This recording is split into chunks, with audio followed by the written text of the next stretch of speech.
You let me know when we're gonna do the live thing. Live.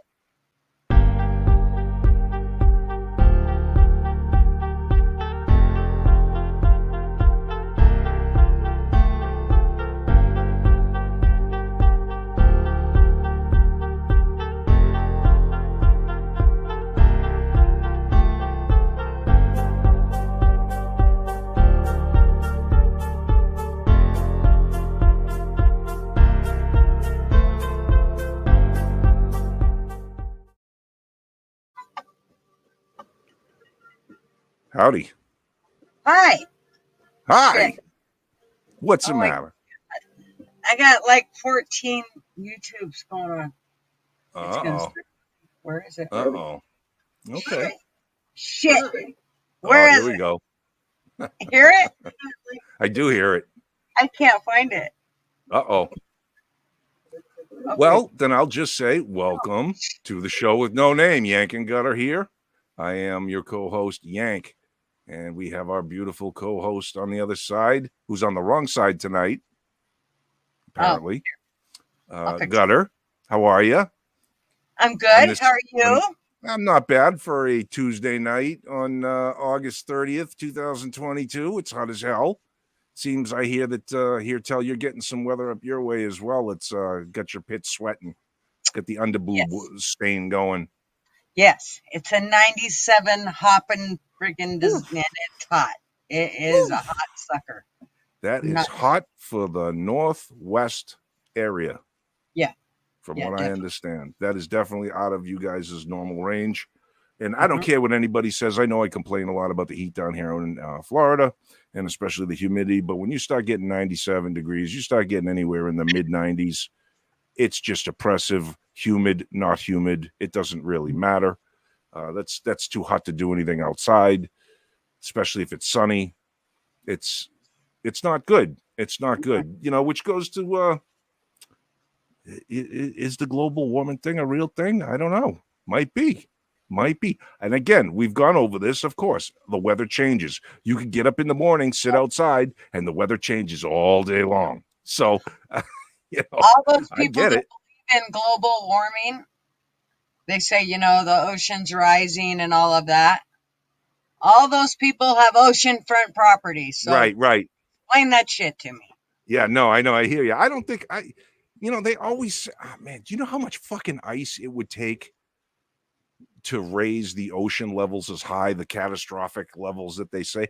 I have no idea. I am not an expert. I have no idea how much ice is on the planet or anything. But to raise the oceans to the point with like Florida's completely disappeared is, you know, all the way up to fucking Tennessee or some shit is kind of silly in my book. I just don't see it. Maybe I'm wrong. I've seen maps though. There's a funny little rabbit hole you could go down sometime. Go look at the reality of maps, and you can the true size and representation next to other continents and things. And boy, we're definitely America centric on our maps. Like big America, it's not that big. I don't know, just some shit for thought. But it has been very hot. Is in here in Florida since June 1st.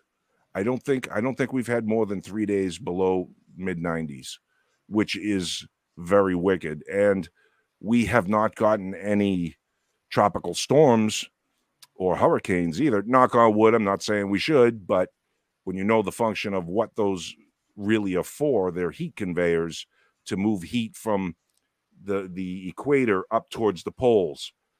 In both directions, south and north, so it helps stabilize the planet. Now we haven't had any in shit. I think we're on a record.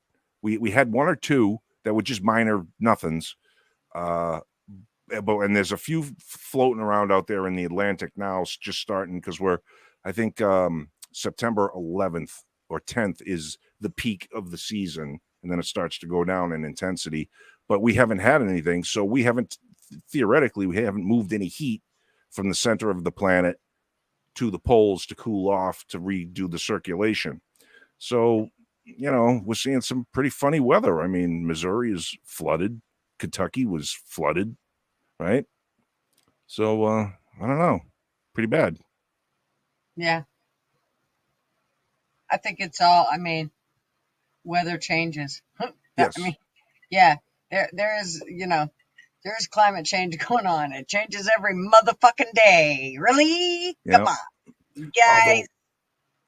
Man, when I was a kid, I was scared to death because they were pushing the ice age thing, right? Like every ice age, freezing, especially being in the Northeast, what freezing cold winters are like and shit. So that was something that was kind of scary. Now the idea of heat and getting hotter and hotter. I mean, I think they said it was some probably, UN Climate Council, something or other said, yeah, by 2050 or something like that, the temperatures could start averaging like 130 in the summer or some shit. Man, that's fucking hot. Mm-hmm. That's really fucking hot, man. That will kill you very quickly. So, and none of these houses or anything in areas where they'll see those kind of temperatures are built to withstand that, at all. So we're going to have to rethink a lot of things, even if, let's put aside all the man-made stuff, right? Climate change and all that shit. Let's just say that the climate is changing for the hotter. We're going to have to make some serious adjustments here in our lives and the way we do a lot of things. I'll tell you one thing that I noticed. I didn't get, like I said, a lot of tropicalness and a lot of rain. I get like afternoon storms like I normally do, but they haven't been as severe during the rainy season. Just even those stupid plants that I have on my lanai, trying to keep those things watered without actually busting the hose out, because I got like a big 55-gallon recycle bin that I put where the water comes off the roof at on one of the valleys that doesn't have a gutter, so I fill that up when it rains. Mm-hmm. But I was going through that thing like no tomorrow, and it wasn't raining, and I was like, I'm gonna have to use the hose, which is gonna click off on the money and blah blah blah. I don't like to spend the money, so if I could somehow, I want to catch all the rain I can. I'm gonna have to put a pond in my backyard. I don't know. We're gonna have to do something. You need to get them off your lanai, or they're never going to fruit. I know. Did I tell you that I have my first cucumber flowers? Did you know that? Yeah, my cucumber finally decided to grow some female flowers, which are a little cucumber with a flower on the end. So I've been trying with the Q-tip to go all of the males and get some pollen on them and shove it in the female, and it hasn't worked so far. What's that? You've been squirting on them, have you? I have. I've been trying to fertilize them myself. Tip? Huh? With your tip? You've been squirting on them with your tip? I have. I'm hoping they grow. I didn't realize you called that cucumbers. Like I didn't realize that you called that Q, but hey, it's your deal, I'm hoping that we grow gigantic cucumbers with using my good stuff. Yes, by all means. Like, yes, very much. I just hope they're not green. That's a problem. Go to the doctor for that one. I want to say first that Tracy Kaya-Peace was, in fact, the first. I was the first person to say something, but I usually am. But she was the first person in the chat to say something, so she gets the booby prize tonight. Congratulations, right, Tracy. Congratulations. We're not sure what that is. I guess touch your boobie. I don't know what I'm mentally imagining and picturing them, and they are spectacular. I have just given you. A boob man. I am. This is a real fact. Real fact. Next we had Fly Crew, who said he wanted the booby prize. I'm sure he did because he lives alone. So he needed something for the spank bank. Austin, you can touch your boobies too. It's okay. Yeah, I'm not picturing yours though.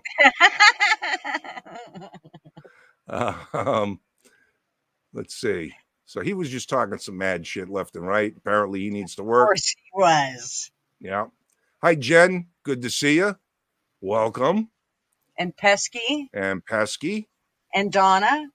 Oh, Donna. Hey, how you doing? Good to see you. Yes, Pesky, the 1406, which we'll talk about, was signed back in March and will be going into effect after the elections. So it's all a big scam, but it's a spooky one, and we're going to try to cover that tonight. I don't know as much as Gutter does about it, so she'll have to take the lead on that.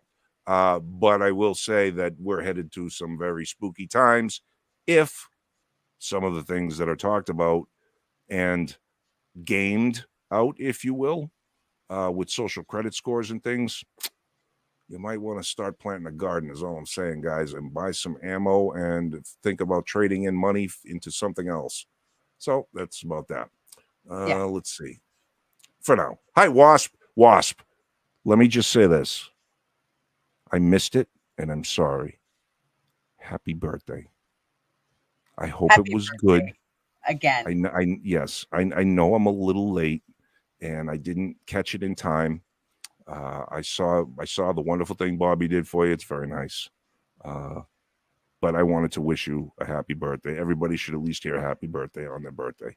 So just to let you know, I was thinking about you, and I waited till tonight to say it versus earlier. I want to say it publicly because I want all the pats on the back. To be cheapened by the internet. That's right. That's right. Hi, Bobby. Good to see you. What's up? Oh, Bobby, I heard you guys had a little get together without me. Was it last night? I heard, and apparently I was on the menu. Okay, don't ask questions yet, because okay. You're saying hi and all that shit. And now he's gonna answer, and we're not gonna see it, and then we're gonna go, "What the fuck is he talking about?"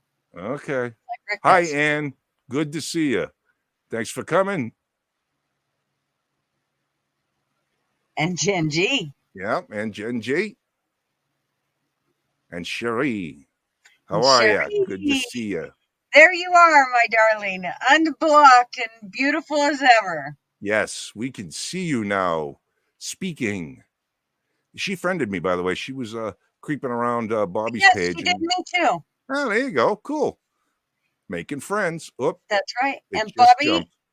Our day was, well, my day was, it was busy. Not a busy day. Just, it always is Tuesdays, I swear. It's like everything that could happen on Tuesday happens. Tuesday.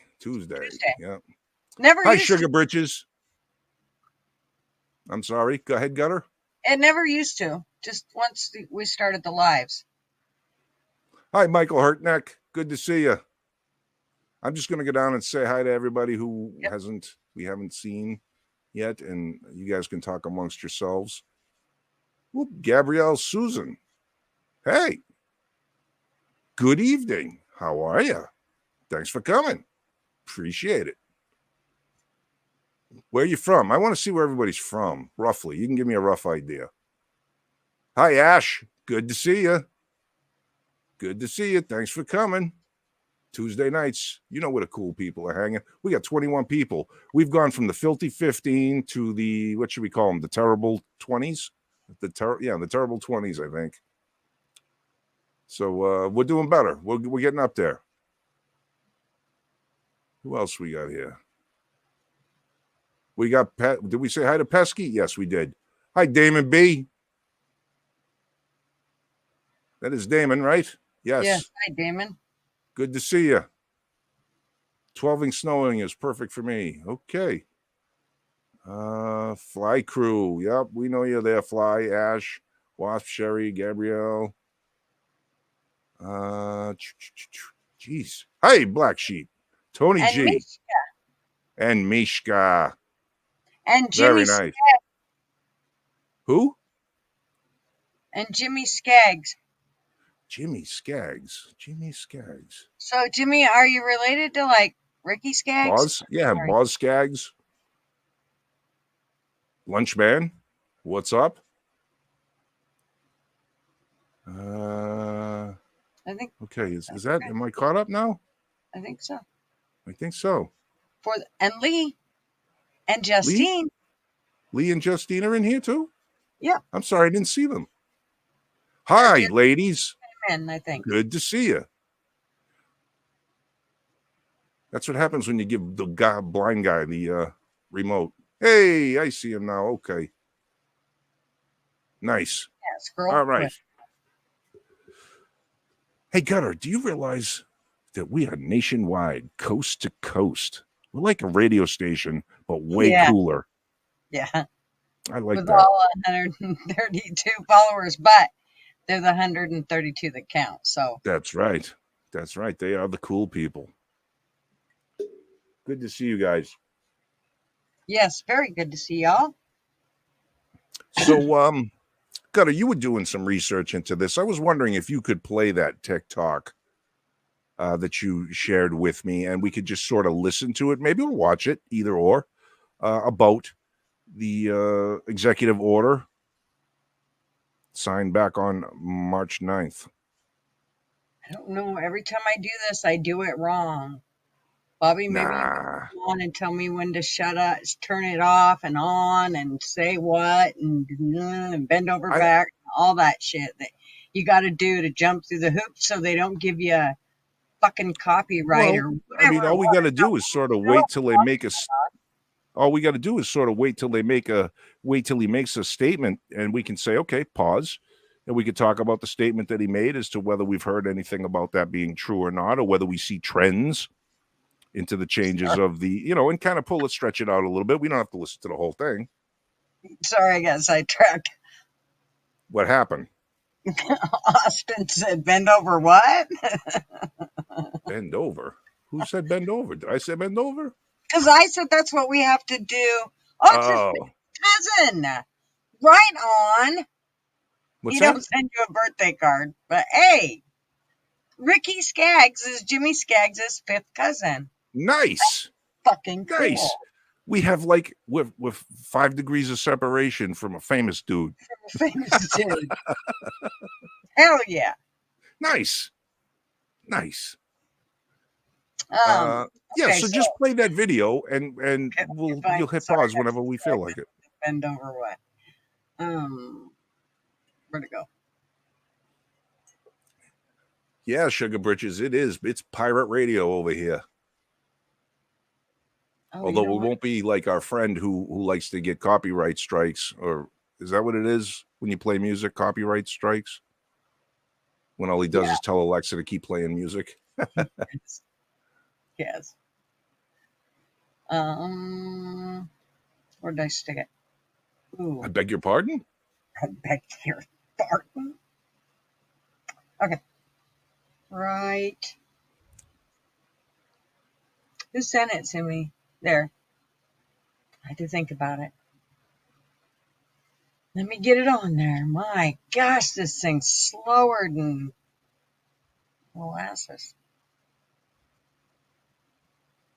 I hear you, Fly Crew. 25 viewers and 16 likes. I do feel a disturbance in the force. Okay. These are not the likes you're looking for. I find your lack of faith disturbing. Oh, sorry. Yeah, we're just waiting on Gutter to get her shit together. Hey. Dead air is a killer of the radio, kid. Talk, motherfucker. Should I just say, I'll do my impression? No, I just call. You gotta stay in screen. More like you're trying to play peekaboo or something. Okay. Okay. Oh shit. I don't know. I'm just gonna pick one. Okay. Oh, Ash Ann says she sees 24 likes. We like. Okay. And we got Bridget's here and Rooster's here. Hey, Rooster. Any cock will do. You, Rooster? Who? I said hey the other day. You're at Costco. There's a cell signal here. It's bullshit. Dirty bastard. Costco. Fire him. Okay. Let me pull this back so we hear all of it. Let me turn it up so I have all my shit around. Okay.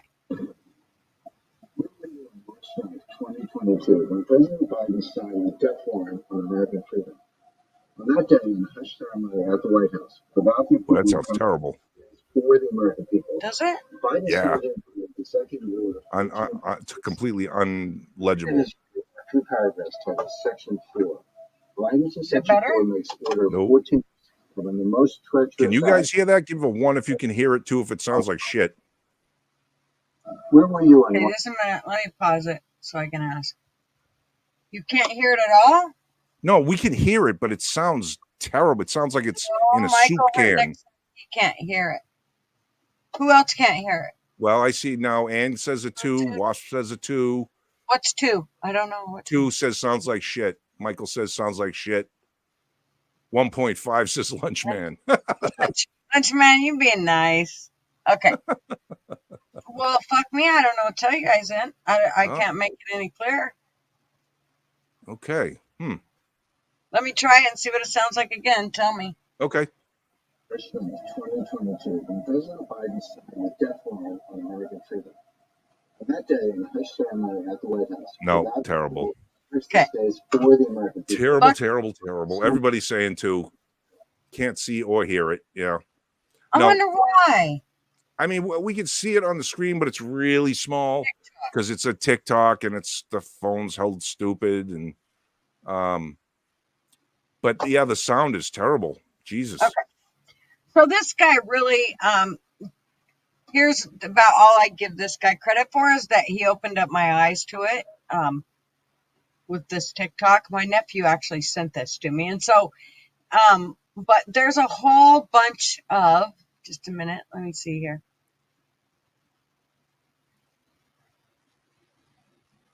Where the fuck is it? Okay. So this was on Breitbart, and they basically just talk about it's basically, I'm sure you've all heard actually what it's set up for is basically the legal government surveillance of all U.S. citizens, total control of your bank accounts and purchases, and the ability to silence dissenting voices for good. So to me, that is a little bit on the scary side. Can you guys see that? I think they can see it. I can see it. Yeah, but it's cloaked in the government's playing catch up with the crypto game, right? This is my take on it real quick insofar as how it got rolling was the US dollar is going to collapse. We all kind of have that sinking feeling, and we're seeing the money that's being spent and just printed out in the middle of nowhere or digitally created, however you want to consider it. And the purchasing power of our dollar is falling. Russia and China are talking about going in together to stop, and Iran, as a matter of fact, to stop buying oil in U.S. dollars, which is what Saudi Arabia and the U.S. agreed to, which was the creation of the petrodollar after Nixon took us off the gold standard, and I believe it was 73. So we're seeing a decline in the power of the U.S. dollar because people are losing faith in it because the U.S. government is using so much of it to prop up itself and all its bullshit around the world. So they're getting into the crypto game. Go ahead. Yeah, but I don't think it's just an innocent. They're getting into the crypto game. I think No. That's what I'm saying. Cover. Yes, exactly. But it's a real cover in the sense that the dollar is going to crash. That's my opinion anyway. I'm not a financial guy and whatever, but I do believe the financials, the money is no longer what it should be. So it's on its way out. They have to do something, and they're going to usher in under the guise of the dollar crashing all of this surveillance state stuff and social credit scores like they have in China, which is what you're getting to, correct? Which is your big worry. My big worry is them taking over my shit. I'm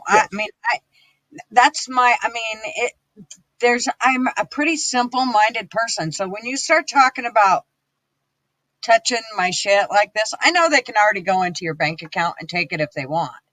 But when this means if you say something, eventually, what it's going to come down to is us having these conversations right here is going to mean they can take money out of our bank account, and they're going to fucking do it. This is the kind of shit that I think it's going to come down to. And this is why I don't, it scares the shit out of me. So I think there's a huge thing to this, and I think they're covering it up with the whole, yeah, we're doing the crypto thing, and we're just trying to catch up with it. But I think there's a lot of shit buried in there, and this is part of it. It's called, this piece of it is like it's the section 4, I think is what it is. Like, what's it? In section 4 of the executive order of 14067. So it just, I mean, I think there's a lot of shit that's hid there. And I think that, you know, a lot of this shows it. So it was something that I just wanted to make. I always hate feeding people shit. I just want to open up their eyes so they kind of get an idea of.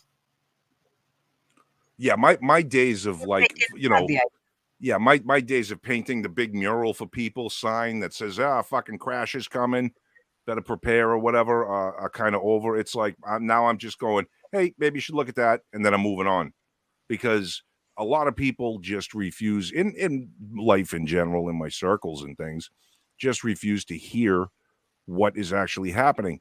And you said you're worried about them reaching in and taking out. How about this, Gutter?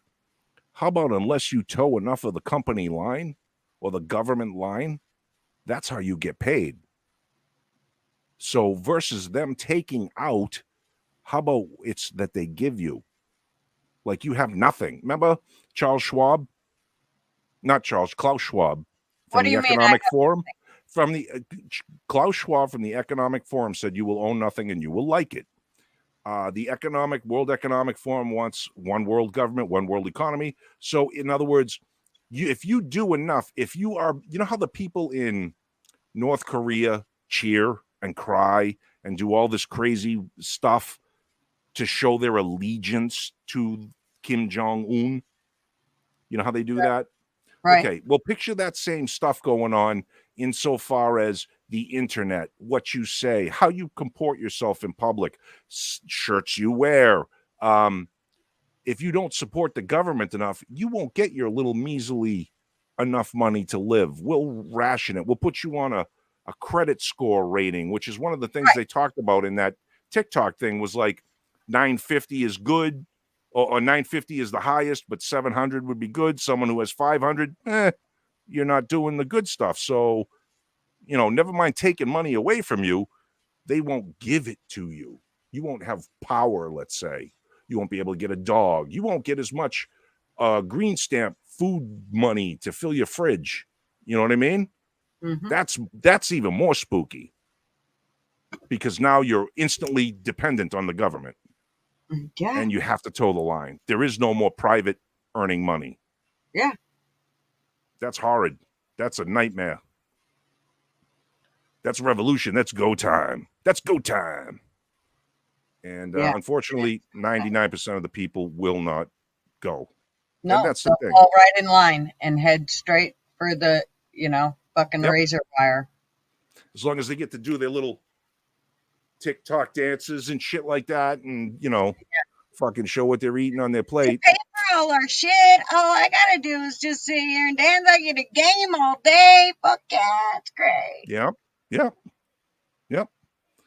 That's what's coming. Yeah, they'll suck you in. They're just, it's fucking. They're just supposed legal drug dealers, is what it boils down to. I have been saying. Hey, Tuppy, good to see you. And I don't know if we said hi, lunch man. I think maybe we did. Yeah, we said hi, lunch man. I've been saying it for a while. We've already lost, man.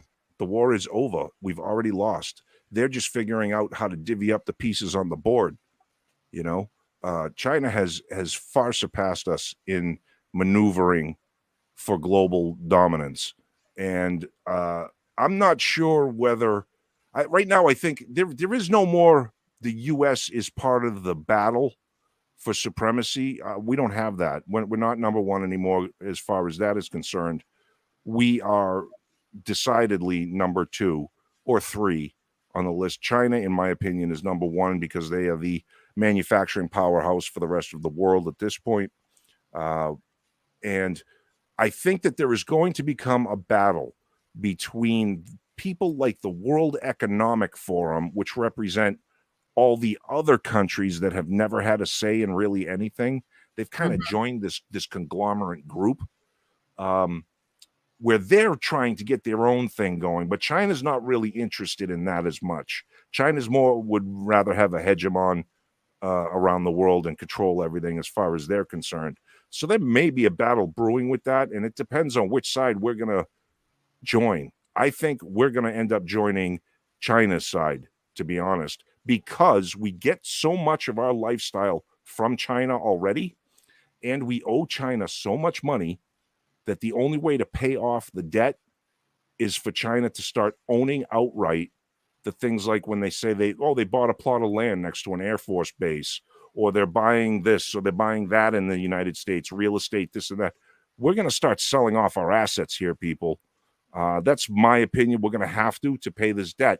Although, who do you really owe money to in the end? I mean, it's kind of a like come and get it kind of thing is what I wish we could say, like, fuck you, China, come and get it, and then we can get it on. But that's when the nukes start flying and everybody starts dying. So I don't know, but it's an interesting concept. I wish I knew more.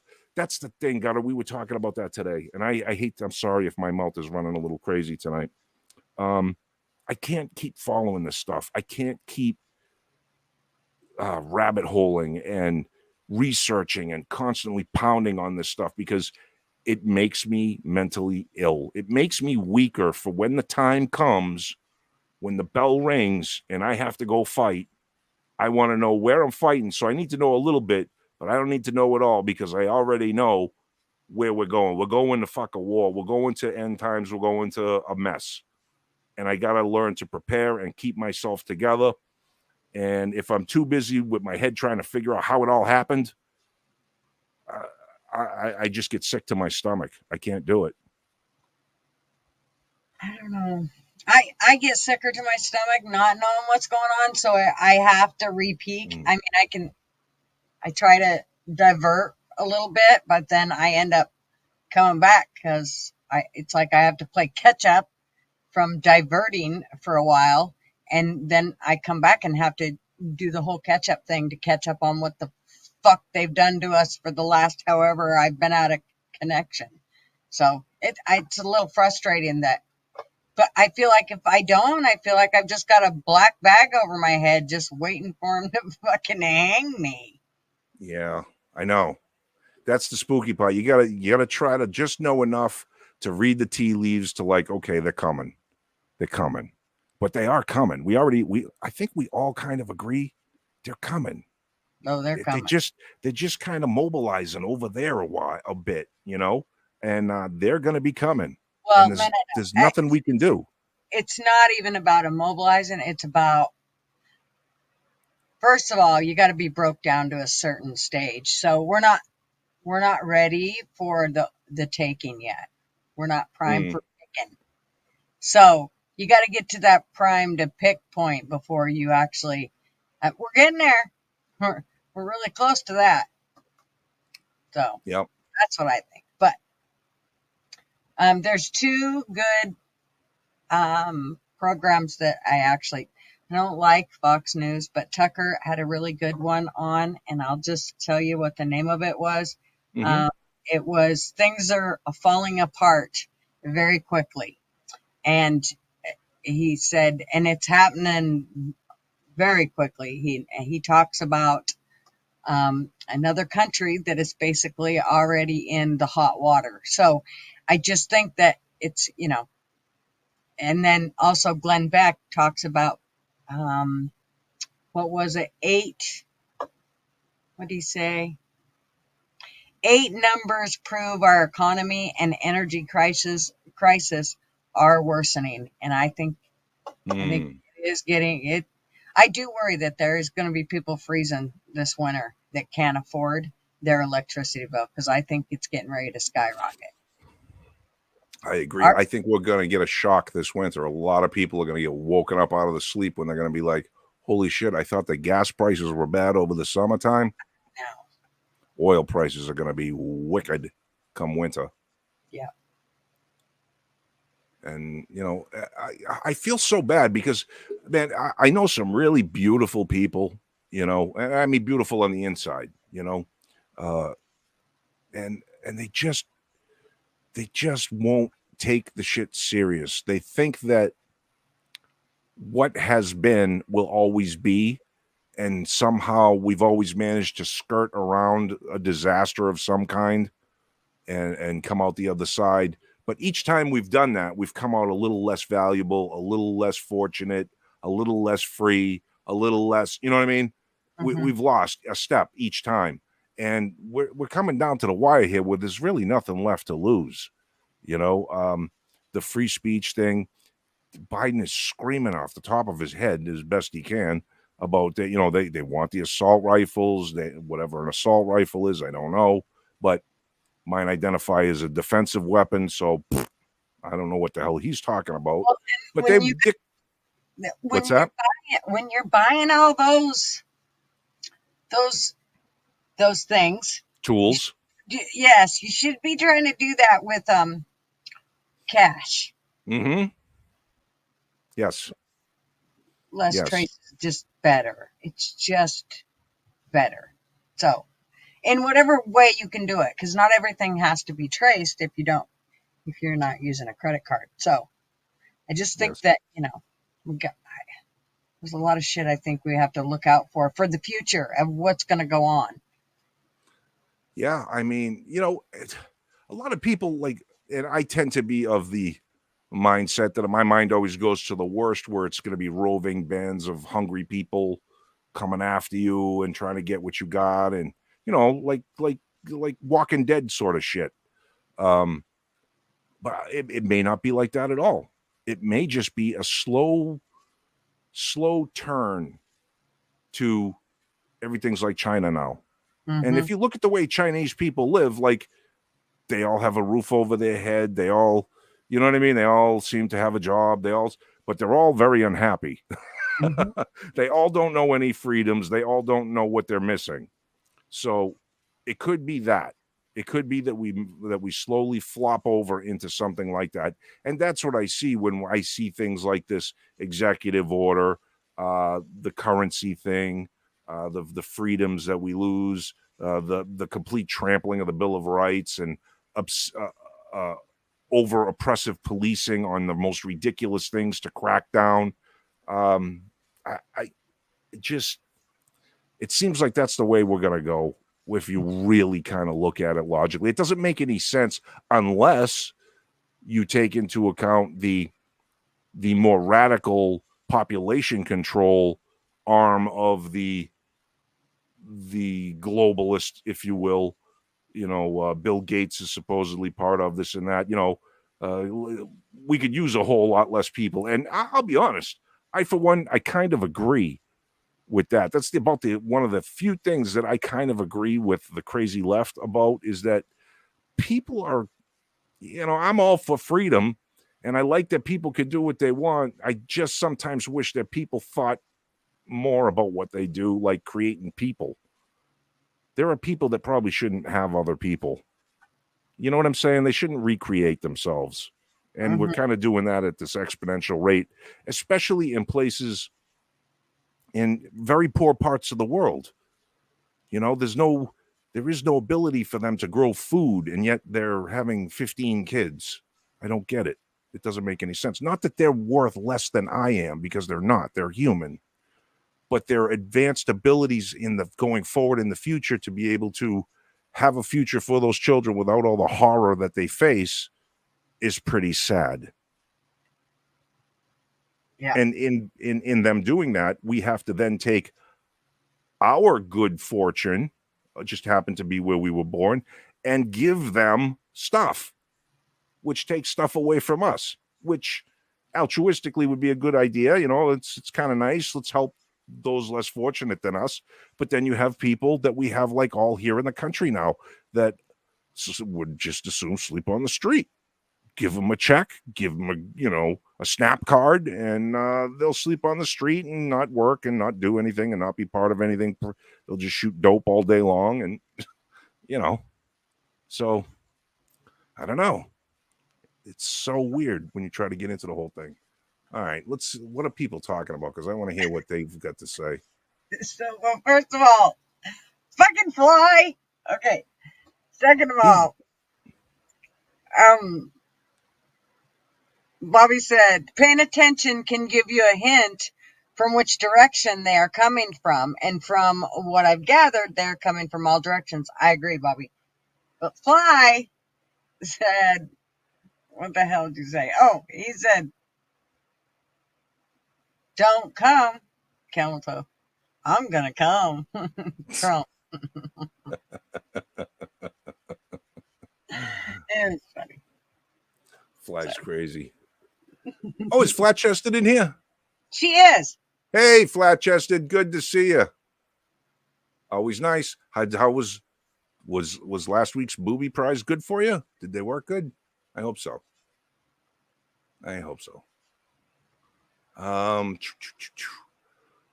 Let's see. It gets me off guard. Did you happen to do the link? I did, and I will right now, though. Okay. Thank you. There you go. How fast is she? She is amazingly fast. She's our tech guru. Fast. Okay. So those of you that don't know, we have just added the link in the top of the chat. If you'd like to come on the show and discuss what we were discussing, give your thoughts about it, that's fine. Come on. If you'd like to discuss something else that is going on in your life, come on the show. It's open forum. You can do whatever you want. We just try to, those of you that don't know, we definitely don't try to keep it clean. But we try to keep it not offensive to the YouTube gods in so much as they just nuke the channel. So we'll just try to keep that. And if you come on, no flash and pew tools, things like that. Those don't go over well on streams. Or twats. Yeah. No dick pics. No dick pics, no porn. Yeah. Crap like that. But if you'd like to come on, please come on. I know that Tony G, Black Sheep, said that he was going to come on and show us just what kind of guy he really is at some point. But, I don't know if it's tonight or not. I think everybody should say, Tony. There you go. Fly Crew, Bobby. There you go. They're already saying it. Yes. Oh, Jen. Look, she thinks I'm wonderful. Oh, I mean, amazing. It's funny. Jen. What's that? Jen thinks I'm amazing. Everybody thinks you're amazing because you are. You're just amazing. Oh, thank you. Gosh, you guys, I'm gonna owe a lot of money. You keep doing that. I don't want dollar bills though. I'll take bullets, please. Lead, gold, silver. I think in the face of all this stuff that's going on, I definitely think it behooves us to maybe start switching this channel a little bit to what can we do as individuals? Well, I think it all depends, because I think there's going to be times when it comes up and you or I are just going to go, no, fuck that. I don't want to talk about what we're going to do to save the day. I want to talk about this dirty son of a bitch and what they did. Yes. Oh, that's always first and foremost. Yes. Got to get the bitching out, because that's like poison. If you hold that shit in, you'll just explode like a fart. So, I mean, we are kind of a learning channel, but we're more of a get all that shit out and, you know what I mean? Mm-hmm. Leave it all on the table and have a great time and laugh and joke and. That's right. That's right. Talk gutter and the whole bit. But it wouldn't be bad to do the ideas of, bug out bags. What? Yes, I agree. Good idea to have one. What's in them and what we should have in them, and what we really shouldn't have in them. And I mean, there's so much shit, and depending on where you're at too. Yes, that's very dependent. Yes, climate is a big thing as so far as where you're at and what you should pack. It's huge. Tony, you don't have to come on camera. No, you don't have to come on camera, Tony. You could just keep talk. the camera off, but just make sure your microphone is working. And then whatever your picture is, or a blanks, I don't know what they put. Yeah, I think they give you like just a round thing that just kind of goes rant when you talk. So Yeah, we'll just talk to the rant. yeah, You can be like, Charlie Brown's teacher. Yeah, right. What the fuck? Your screen keeps going blank. Whose does? Oz? Mine? Wasp. Oh.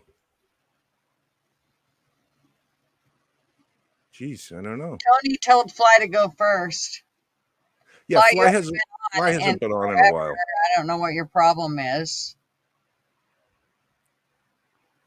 I don't know. He did used to make it a point to come on, but always at the end of the show and make us stay late. Bobby's doing an out of the box bug out bags in the works. Okay, so we won't do that one. But there's all kinds of shit we can do. We'll have to compare bug out bags then, because I have mine and it's right there. It's right there. It's right. It's literally right there. The only problem is it's heavy. And I don't have a thing to set it up on so I can show you guys what's in it. So I'd have to set something up. Mick's here. Mick. Hello, Yo, Mick. Mick. Yo, Mick. Cut me, Mick. Cut me. Mickey. Okay. Nice. Malamutes, Mick. Mick Malamutes. Malamutes are a nice dog. They're a little on the little side, though. They're bitey. What do you mean, Bobby? What? No, as a band, not as a top, as a brand, not as a top. I don't know. I don't know either. Huh. What are you talking about? What you talking about, Willis? Talking about Bobby. Bobby. I need more coffee. Oh no. Okay. All right. Go get your coffee. Bring the pot. If I or Bobby or Tony or somebody would come on and visit, then I don't have to leave Yank by himself. But because I'll start touching myself and shit. I can't help it. Well, he will do it. Telling you, and then he looks at you guys while he's doing it. I know, that's the weird part. I'm always picturing you guys. I'm a little sick. I just want to tell you. You think you're awkward on camera? You ain't seen nothing yet, Tony. You're gonna get really awkward here. You should see the videos I send Gutter. Apparently, I do it in my sleep, but she doesn't really complain, so I must be doing something right. All right, let's see. I'm just gonna hide here behind Waspy. Okay, Black Sheep, hiding. Michael, I'm not bugging out. I'm just going to bug in and hold down the fort. You know, that's kind of my philosophy as well. Unfortunately, I can't cover all sides of my dwelling at one time. So, you know, the idea of bugging in is okay, but the amount of prepping you need to do with man traps and surveillance and all of that stuff, a lot of that stuff is dependent on, you know, do you have electricity? Do you not have electricity? If you do have electricity and your own electricity, then everybody's else electricity is out or water's out, you're going to stick out like a sore thumb. They're going to come and get you. If the rest of the world is roaming around in the streets with torches and you look like you're doing pretty good or you have a garden, they're going to come for that. So there's a lot of iffiness to the idea of bugging in. Gutter and I were talking about this earlier as well, like going somewhere. If you had a place to go, you know, I said I would love to be underground. I would love to be into the side of a mountain if I could afford it, kind of thing, and just hide till the majority of people are over with and killed themselves, or whatever happens. But yeah, I don't know. Bugging in is always the first thing, but sometimes staying in is not the smartest, and it can get pretty hairy, and you got nowhere to go if your house is surrounded. Yeah, see, my house would never withstand. It wouldn't withstand a whole lot. It barely withstands Oregon. Jen says Bobby was referring to his bug out bags. Okay. Right. Oh, he was going to show his bug out bags on his. I see. So I it got would. you. We Okay. could do a mute. We could do like a mutual live, couldn't we? What do you mean? Well, for Bobby could do his live while we did our live, and we could both do the live, so that like that way Bobby's on his live as well, but he's being shown on ours. Do you know what I'm saying?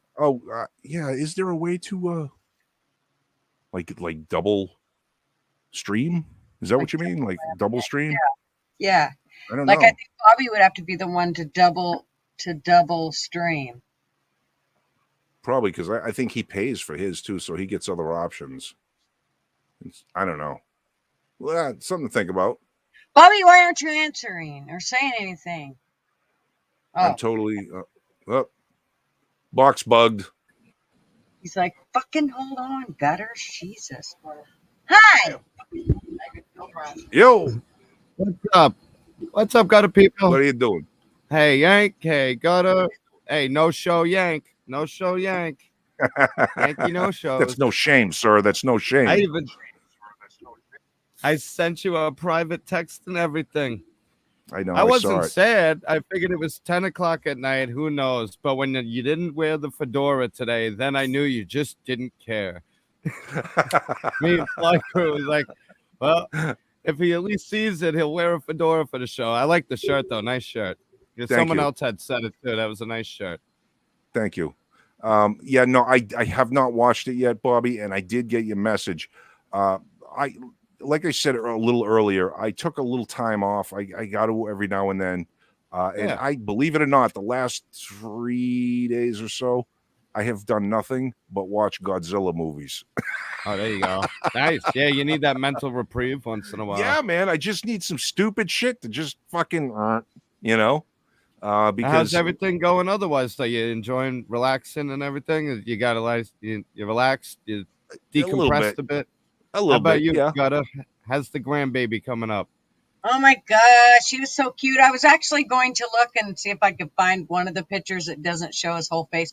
He got the cutest pictures taken ever. He's his naked little body, and he was all curled up in a little ball, so you only see his little booty. Oh my God, and he was just the cutest thing you ever seen. So, but yeah, we're having a blast with him. He just turned a month old. Oh, God bless. Happy month day. Thank or you. birthday, as we say here in New York. Bert Birthday. and Ernie. Not Yeah. birthday. Hey, listen, I Um, want to and- let everybody know real quick in the chat here because I see it's up on the screen. Not Rick is not Rick. I just want people to know that. That is Right. not Rick. Yeah, we don't So- know who it is, but it's not Rick. Correct. Unless He Rick was is lying, lying. but yeah, I don't. I specifically asked Rick if that was him, and he But said at no. least that means he wasn't lying. He said it's not Rick. I mean, That's what more- true. So- I mean, it was all very Oh. confusing. Next. I'm sorry, Bobby. Go ahead. No, next you're going to see might be Rick. Yeah, Right. Maybe it's Rick. You know? I'm not Rick. As far as the bug out bag thing, it's not a topic. I'm not going to do a show or a live stream on it. I'm working on a brand I want to come out with called Out of the Box Bug Out Bags. So Oh. you can Oh order my them online and it comes in a box, but it's out of Bobby box. Well, Okay. let And me ones for know. all different kinds. You could have roadside ones, camping ones, hiking ones. You Well, know. let me know.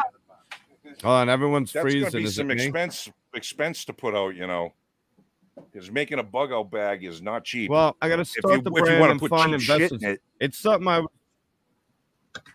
it was something I really wanted to work on back before COVID hit when I had a bunch of investment money. But now it's really about working the brand and finding a couple of investors or sponsors, if you know what I mean. Because sponsors will give you stuff that, you know what I mean. And you put them Sure. together, you come up, you show them a prototype, and that's how a lot of people get things done. That's why they have like boards of investors and stuff. So yeah, like Shark Tank.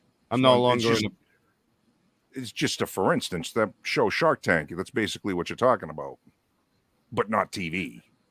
Real yeah, investors. Well, yeah, that's one specific board of investors, you know. Mm-hmm. Mm-hmm. But you missed the fiery live last night. That's why I sent you the text. I was fired up. Ah, And you want to go into a bit of what you were talking about here? For those that weren't on your show last night that are here, you may want to be able to let them know about it. What was it about? Well, nobody is mentioning the Presidential Records Act of 1978. Oh, and okay. This whole thing with the Trump raid. Okay. But I'm clipping horribly. Am I clipping on your end? No. Clear as day. Not at all? Not you at all. Keep freezing like every other second. I don't know what's going on here. Huh. Eli, what are you doing? It must be Eli. Oh, Eli's up to his shenanigans again. Oh, here he comes. What are you doing, He's getting ready to start raving. Here comes the glow sticks. What's up, dude? Chicken fingers. Don't drop them. They're good. What's going on? Oh, you're cooking it. Chicken fingers. Dude, I'm you done cooking now. are better than having a bitch around. Well, I don't know about that. Yeah. No. Actually, he's even better. We both were at work all day, and then he came home and cooked. There's the bitch. Oh, he's okay. He's definitely better then. He's definitely better. Who needs a raccoon? He goes to work, comes home, and cooks. Yeah, and now I'm going to lay down. There you go, brother. You deserve it. I got to go to Bronx, Connecticut. I'm all over New York tomorrow. And Connecticut. And where else? And Brooklyn. So, back to work. I hear you, man. Nice seeing you guys. Nice seeing you. Night. Thank you for coming. Always a pleasure. If I'm not beat. He was doing something because the second he sat down in front of the screen, everything stopped clipping. What are you doing over there? See? Yeah, we're on to you, Eli. He was messing with my live last night, and he's messing with it tonight. I'm lucky though. I'm only in Long Island City, but we'll go watch it. I can't really rehash it. Ended up going for 2 hours, and I was fired up. Fuck was like every other word, and oh god, yeah, it's one of those, it was pretty insightful. And I just wanted to hit a couple of quick points and then leave you guys to it because Tony came on last night. You missed it, Yank. We actually met Tony. So we messed with him with you here. You missed it. So maybe you should go and watch it. Tony, I definitely plan to go watch it, man. Son of a bitch. I miss everything. Did he really come on? You think you're mad now? Show? Wait till the live ends. Well, if you think you're mad now, wait till the live ends. No. You'll be even more pissed when you watch the whole live and Tony was still a no-show. Yeah. Okay. We'd all be in trouble then. I was gonna say because I guess Rick had a live on Sunday too. I didn't catch that, so I've been just missing a whole bunch of stuff. Yeah, I missed the Sunday live. That's not fair when he does those tricks. But I don't like that either. I was just gonna bang a couple quick points and leave you guys to your show and let other people hop on. It has been a while, and I like when the guests rotate. So yes, I had one to say what you guys were talking about in the very beginning. I think Yank kind of nailed it with the one world digital currency. With this executive order 14067, basically they want to centralize cryptocurrency, and part of the reason it's been working so well for people is because it's not centralized. So they want to basically centralize it and release their own central bank digital currencies. Rick on a stick. Fed approved. Yeah, flies on a roll tonight. Is. So I think you were definitely on it with that. And we all know that the American dollar, it's only held up by being the petrodollar. And when they were putting sanctions out, people were starting to buy barrels of oil with Bitcoin. And I was like, oh, that's bad news because that's all that's holding us up. Something there's petro, and it's connected with narco.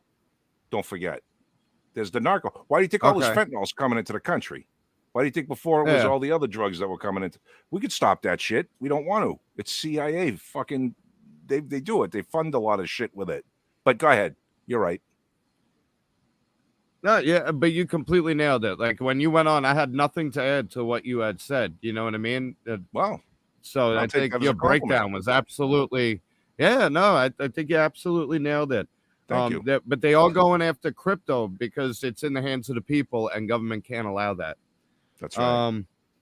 I also wanted to mention what's going to be happening with Biden relieving the sanctions with Iran. I think you guys should pay attention to that. Now, I know you don't like to do the sky is falling thing, but he's about to give them basically $1 trillion and they're going to be developing nukes. So if you were creating a plan for bugging in or bugging out, I would definitely start lacing your boots on it. You know what I mean? Because they end all of their meetings with death to America, and this guy's about to hand them over $1 trillion to work on their, you know what I mean? Now I got something I want to talk to you about that with Bobby, because I've been listening to people saying, as far as Iran is concerned, for fucking years, back when Ahmadinejad was president. Remember that guy of Iran? He wore the khaki colored jacket all the time, the beard. Anyway, they've been spinning uranium, right, for years. We didn't need that long to spin uranium to create the nuclear bombs we dropped on Nagasaki and Hiroshima. It didn't take us that long. What the hell? Why does anybody not think they don't already have nuclear grade plutonium or nuclear grade uranium for a bomb, and the only thing that matters is putting the components together? If North Korea could do it, then there is no way that Iran does not already have the bomb. In my opinion. This is more of a golden pathway for them because it has more to do with the capacity and their ability to be able to make and use than it is whether or not they have them already. I don't know. You know what I mean? Right. One would I don't know that either. they do. But say you were working on it and you had a couple of nukes put aside, and then someone said, "Here's $1 trillion fucking dollars, and we're releasing sanctions." The big year to watch is like 2026 because it does take some time to get it up. But remember, nobody was telling America they couldn't, and nobody was sanctioning America for working on it. So we were free and clear, and we were one of the richest nations on the planet doing it. True, but the technology is still the same. It's still 70-year-old technology to spin uranium. Oh yeah, and get the proper high yield. That's why I'm saying that's something to keep an eye on and to look into. I don't have. Yeah, it sounds like. I know. It sounds like what you're saying is that they are going to get, like you said, the money, and the Iran would not be happy just having 2 or 3 nukes or 20 nukes. They want to become a full nuclear state, like United States, like Russia, like Japan. You know what I mean? Enough nukes to fend off anybody. So yeah, it seems like, well, I haven't, to be honest, I haven't heard about this $1 trillion that he's going to be sending over to them. Where is that coming from? It's almost $1 trillion. They're relieving sanctions, and it's something that I had heard while I was sitting in traffic on my way home from work. I haven't actually had a chance to really dive into it. I am going to dive into this executive order that Gutter Girl had brought up and mentioned, that video with the impeached Biden. Something like that, if you comment on, you should be allowed to just play it and then comment on it. It has more so to do with music or movies that you really have to worry about copyrights. Because the news plays clips all the time. You're allowed to play the news and stuff. So, I mean, if you did, like Yank had mentioned, let him say a couple of things, comment on it, then you know you're clear. It's, you know what I mean? When it's music and movies that you got to be careful. Right. So that I saw that video a little while back, and it was pretty good. And to address one of your other concerns about them going into the banks, Gotta Go, you know that the IRS isn't going after the corporations and the rich people. We all know that. And did any of you guys see that IRS training video yet? I did. Yeah. Oh, they're gonna blow their thumbs off. Yeah, they don't want that war. I'm surprised. Did Rick do a video on that? I don't know if he did or did not. I don't always see everything Rick does, but I don't doesn't come off the top of my head now. I could see that being one of the videos that just opens up with him laughing, that high pitched laugh, like, hey, gun people. Like the cops all fighting about which victim they're gonna get into the jail first. Oh, that was I'm in the middle of that. Show. I sent that one to him, and then he commented and said, "I just did a video yesterday on it," and that fucking video was hilarious. Those guys were so pissed off. Even like the captain, commander, whoever the fuck it was, said, "Okay, let get out of the way so the cop can back out and go to his burglary call." And the fucking lieutenant's like, "No, you ain't moving. You're not." Yeah. He didn't care. I'm actually right in the middle of it. Yeah, that was crazy. You guys went live. But now, Bob. Oh shit! I just lost my train of thought. Fuck. Go ahead. I had nothing. No, there was. With the IRS agents, I swear to God, man. I swear to God, it seems like these people in positions of power within the government, all of them are living in a fucking time zone or a time warp that's years ahead of where the fuck I live and the rest of us live, because it almost seems like they have these plans that are sitting in file cabinets that are like, okay, they go top drawer, big picture. This is what we want. How do we get there? Go to the bottom drawer. Okay, we got to do this. We got to pass this, and we got to pass this, and we got to pass this. And they have all this shit ready to go, it seems, all the time for whatever it is to keep marching the goalposts forward for more control for the government. Like with the IRS thing. Remember when they tried to, and correct me if I'm wrong, but I think they failed when they were proposing $600. Any movement of $600 in your bank account was now reportable to the IRS. Yes. I'm not did sure that pass or did that not go through? See, I don't know. I'm sure that failed. Okay. I'm not sure that failed. I think that was in one of the executive orders. Okay. Or one of the economic packages. I'm gonna mark that and write that down, and I'm gonna look into that, because when you're right, of course this is all laid out. You think they could just come out all at once and pass one big bill? It's a drip, drip, drip. Yeah, and they do it in the right order too, because they couldn't go, hey, we're going to hire 87,000 more IRS agents, but you got nothing to worry about. Don't worry about it. And keep everything the same. What they do is they'll go, okay, anybody moves more than $600 in your bank account, the IRS is going to need to know. And everybody goes, oh, please. Like, you guys are going to be able to follow everybody's movements of $600. And they just chuckle in the background going, wait till 2 months from now when we decide to add 87,000 IRS agents. You know what I mean? It's like they've got this stuff nailed down, brother. And it is spooky, because like I said, I always feel like they're living in the future. Just, with the availability to information that they have, they are effectively living in the future. Okay, so I don't know. October. Looks like October was the last one that's shown here, and it says Biden administration backs down on tracking bank accounts with over $600. Okay.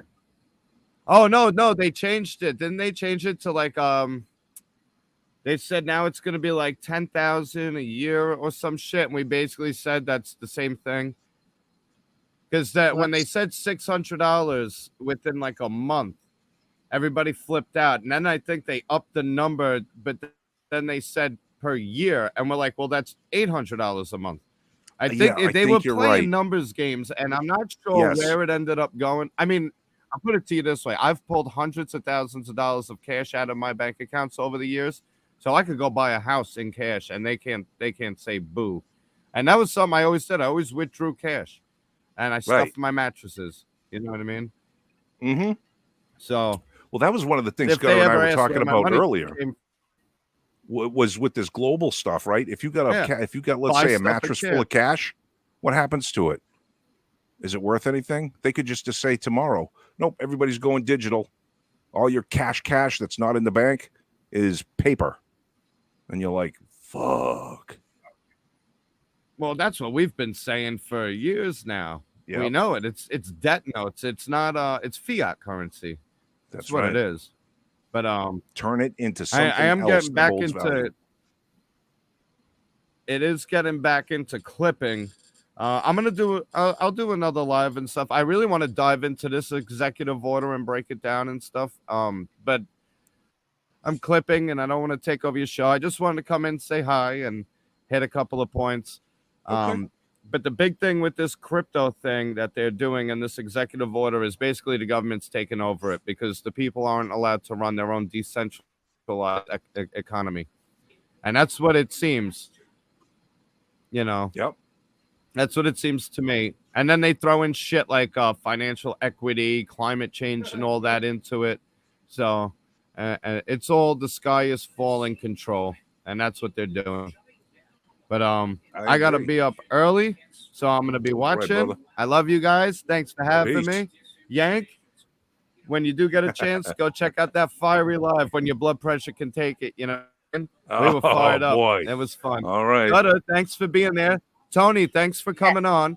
Fly crew, everybody else. Kia, I will do a birthday in November for you. Happy birthday again, Wasp. We got Jen, we got Justine, we got Michael, we got Sherry, we got Amanda, we got who else we got? We got some new ones. Lunch Bag, Mishka, how are you? Lunch and Bag. everybody. I don't yeah, I Plug- just say plug- hi, go plug to your people channel, Bobby. because- Plug your Well, you channel. can come over to Bobby Bacalino, as you see in the YouTube comments, just as it comes up, Bobby Bacalino on YouTube, and I should pop right up. You'll see me, my face, but don't look too hard. Your glasses will crack. I love you guys, as always. Thanks for being here on Tuesday. Thanks for having me on. Stay awesome. Like, Always a share, pleasure, brother. subscribe, and make sure you're here every Tuesday hanging out with the cool kids. Right on. All right right, on. And make sure you Thanks, guys go Bobby. check Tony. out. What's Oh, that? Chief's just in, and Tony, your turn. Ah. There you go. Your turn, Tony. I'll see you. All right, brother. Bye, Bobby. For those Bye. of you that are just coming here tonight or fairly new, go check out Bobby's channel, Bobby Bacalino. He's always doing some interesting stuff and has some interesting lives. I'll tell you that right now. Unfortunately, I'm going to have to go back and check out the one I missed last night. I guess there was some shit talking going on. We ate really good. Just to let you know. Oh, nice. Did anybody say they were eating Russell Stovers? You you were the main course in many dishes. Let me tell you. I love feeding. I do. You are kind of Okay. like that. All right. Yeah, so make sure you go check out Bobby's channel because he's one hip dude and he's always here for us and he always gives us a push. So I'm going to give him a push. I know most of you guys are already subscribed and go over and watch his shows as they come up now, but there are some newer people here that may not be aware of him. So give him a look. Bobby Bacalino, as he shows up in the comments, and that is how it's spelled. Okay. Anybody else want to come on here? Talk some shit. Get some shit off their chest. Or put some shit on their chest. I mean, we're not picky. Hey. I always like doing that too. What was your excuse, Austin? For what? What's he got an excuse for? Calling you by your first name. So you know that I'm wanting to know why you're not coming on. I'll be on. Man. Oh, for fuck's sake. What do you mean you'll be on in a few? Wait, you got to put on makeup? He does. He has to go find his hat. Stuff in to his make face. sure. Yeah. Oh. He's eating. Oh. I'm drinking, so I mean, I'm doing a show while drinking. And what about Tony? Cheers. I know. Tony, come on, man. Michael, you can come on. Andy, you can come on. Chief, you can come on. You've been on before. Jen G. Yep. What else have we had on? I mean, you guys know the deal, man. It's real easy. We're not gonna make it uncomfortable for you. We just like it's fun to put faces with. But you'll like it. What's that? We might make it uncomfortable, but you'll like it. In a good way. Yes. Absolutely. No, I mean, if you come on and you talk a little bit and we're able to put some face and some face-to-face time with each other, that's great. That helps build the bonds of this fraternity that we're building, this group of like-minded individuals, so that maybe someday we can all meet somewhere or at least be there for important times in each other's lives, which I think are going to be coming up. You know, just a freaking ear. Yes, absolutely. Well, God knows we have done that. We have been unwilling psychological hosts, therapists, and it's always worked out okay. Sure, you can come on anytime. Anytime. She said we're all sick of her face, and she's boring. And no, you're not. Neither. To be honest, it's not your face I look at, so. I'm just kidding. Obviously, I'm just kidding. No, we'd love to have you on if you want to come on and talk. Sherry, as a matter of fact, I did hear, didn't Justin Trudeau just say today that he was giving $100 million, I believe, to the LGBTQ AIP Two-Spirit people because they are just being treated so unfairly in your country. So I guess they're getting money for who they sleep with. I don't know. That's what I heard. Where is this at? In Canada. You get Sherry. What the fuck? You could be rich, girl. Why could she be rich? Didn't you say you get money for sleeping with people? Well, no, only a certain type of people. Oh, of that alphabet community, and I don't know if she's a part of the alphabet community. Yeah, sorry. Well, that's bullshit, isn't it? Isn't it? Fucking discrimination, especially the Two-Spirit. That's the one he was really kind of like going. Whatever the hell the Two-Spirit is, that's the one he's really looking to protect. They haven't been getting the same protection that all the other ones have been getting. So, I mean, it's we've reached peak insanity, and I don't even know what to say anymore. I just seen one of Steve Leto's videos he did today that he released today, and it was about a company. Well, I think it's in Canada, and they were actually suing, throwing people in jail for not doing overtime in the company. Like holy shit.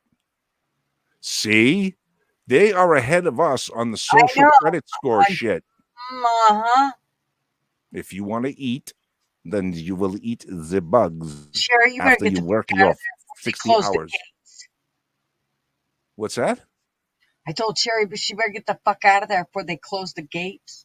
Yeah. She can't. But where you gonna go? A couple miles south into the States, and we're just gonna close up shop like 6 months later. Yeah, we're just gonna do the same thing to you. Yeah. Well, yeah. I don't know. 6 months is 6 months, motherfucker. I'll tell you though, she's got a lot more places to run and hide in Canada and be hard to find than we do, because we're getting flooded with so many illegal aliens. We're up to our armpits in these people. Oh, I think Canada is too. Yeah. But Canada has just so much wilderness. Oh God. Hey, don't tell him that. I think he's God. Dude, you got something right here. I don't know what it is. It's white, pasty looking. I don't know. Oh, yeah. You're the one who said you were stuffing your face. I didn't say with what. I said, don't be weird. And I said, chicken. I knew that was coming. As soon as I typed that one, I was like, oh, I better rifle off one under it real quick before somebody else could sneak in another message. I figured I hadn't been on in a while, and I had to, up the trash talking to face display ratio. There you go. It was getting a little wrong in the other direction. Yeah, I we hear gotta you, brother. How you been, man? It has been a minute or two. Doing well. I'm always hearing in the comments pretty much. I know. So I know, rifling but things away on the going well. keyboard. Life. Yeah, everything's good. Good. Got Labor Day weekend coming up. What's that, Gutter? I'm gonna go grab coffee really Oh. quick. Jesus Well, Christ! Bring the pot with you for crying Yeah. out loud. Rick? Yeah, Rick. We'll Rick? get a bigger cup. So work as well. Everything is well except the usual stuff with our government. You know what's new. Yeah, man. The Yeah. slow. I was already putting it into the comments. The slow roll into despair is just like just sitting and watching. It's just annoying. Dude, I gotta fight it. I literally have that. That's you nailed it. Despair. That's what will sink into me if I stay too much focused in and trying to figure it all out and all this shit. I get despair, and I don't like it. That's an ugly place for me to be. Right, and I feel like one channel I'll watch, Magic Prepper. He was talking about, so they're into the prepping stuff, and he's talking about supplies. He was looking at it more from a supply aspect. He's like, with this slow roll and people, he talks about like the prepping supplies also being for like hard times. People, don't have money, whatever. It's food. You can still eat it. It's good for that type of event. But he's like, with everybody slowly rolling into this, they'll start cutting into their preps and everything. And like one thing he says is you're preparing for time. You're trying to outlast other people. And as you get into this slow roll, people are going to continue to start using their supplies. And then by the time it gets really bad, they'll be out. And I left a comment. I'm like, it's not only their supplies, it's their willingness to fight and do something, as well as their sort of recognition or remembrance of what good times actually look like. You get used to having the mask on. You get used to doing this. You get used to, gas came down in price. It's only $4 now. It was $5 something. It came down a whole dollar. Like, yeah, Yes. great. I dropped in the comments too. It seems pretty convenient that the gas prices go down right before the election. I don't think we have to go back over. He can't control them. It's Putin. It's Right. Russia. But he just lowered them now. He's making them go down now. Right. It only works in one direction. Then after the election, they'll go back up. And if the Republicans win, well, it's the Republicans' fault. But Biden can't do anything again. Yeah. Crazy stuff. You bring up a good point, man.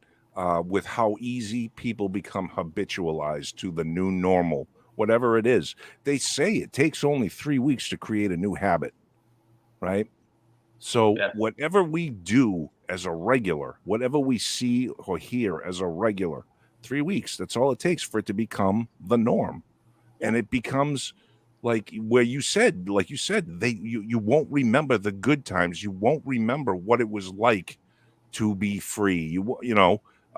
Man, yeah, it's coming. And it's true. Then they start doing things like they start getting rid of the books and the way people talk. And those that do remember, they start censoring, and you get rid of the ideas in the speech that can bring you back to it.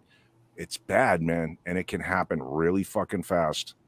You bring up a great point with that, man. Great point. Yeah. And I mean, and then everything going on with the FBI, it's not even just the Trump thing.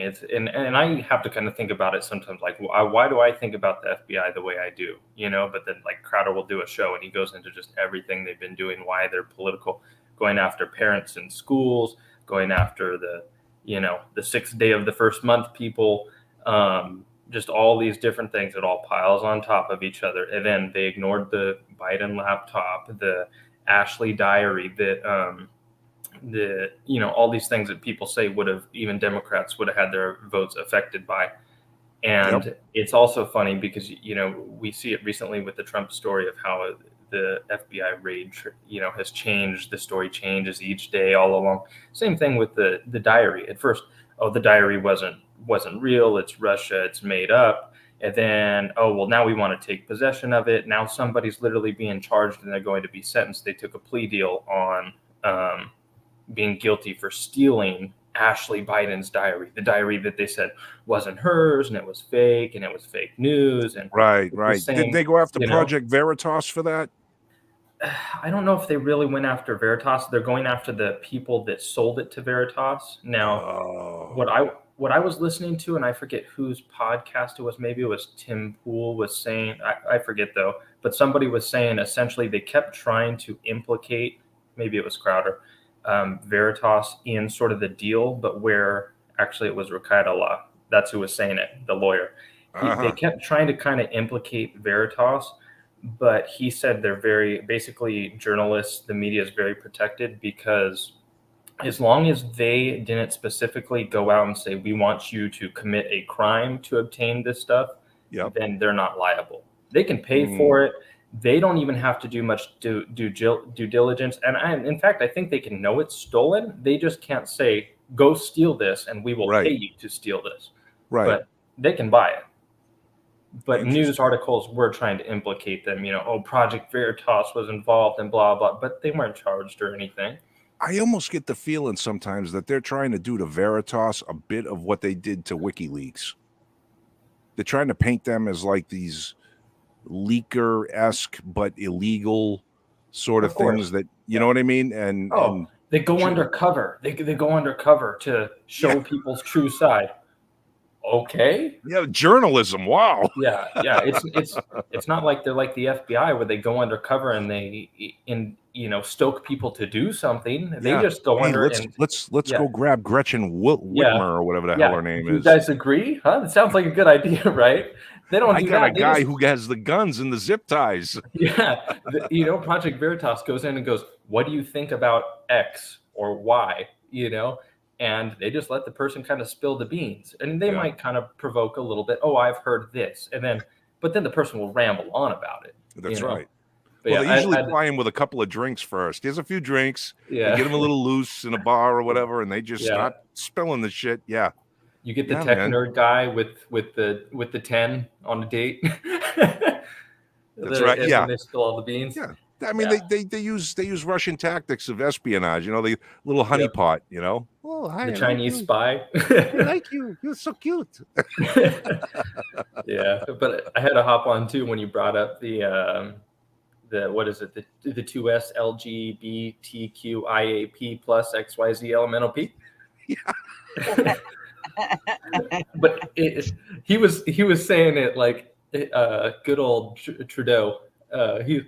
Yes, this is for the 2S LGBTQ. Like he didn't pause. Like this is the 2S LGBTQ. And then Crowder today was going, didn't he forget a few letters? Like I thought we were wrong if we didn't say AIP. I thought we were plus. We weren't being inclusive. Right. But yeah, 2S, two spirited. I'm two spirited. I got to say, my other side's Apache attack helicopter. There you go. If I'm not allowed to have rocket pods and like machine guns, you're not affirming my gender. So that's right. I'm offended. Then, sir, we will do everything we can. Here's some money. We will start a PAC group for you, and you can run for president if you want. Yeah, I want the rocket pods, or I don't feel like my gender's being affirmed. And ammo to go with it, because there's got to be something like that they're asking for as well. Because they're going to ask you, and I want other people to pay for it. Of course. Yeah, no, you shouldn't have to pay for it, sir. Yeah. Absolutely not. We understand you're oppressed. There's only a few of you people that identify as attack helicopters, and the rest of us should 100% stand behind the few. Yeah. Just like if you made a bad decision to get a college degree that doesn't pay you. Or better yet, one thing that Crowder likes to say is, hey, most of the college people that you're going to be paying for actually do have good paying jobs. So you're just paying for somebody that got a good paying job. That's right. You're making the blue collar guy that went out and decided to start welding to pay for the guy that became a doctor. Yep. And how does that make sense? But it's buying votes.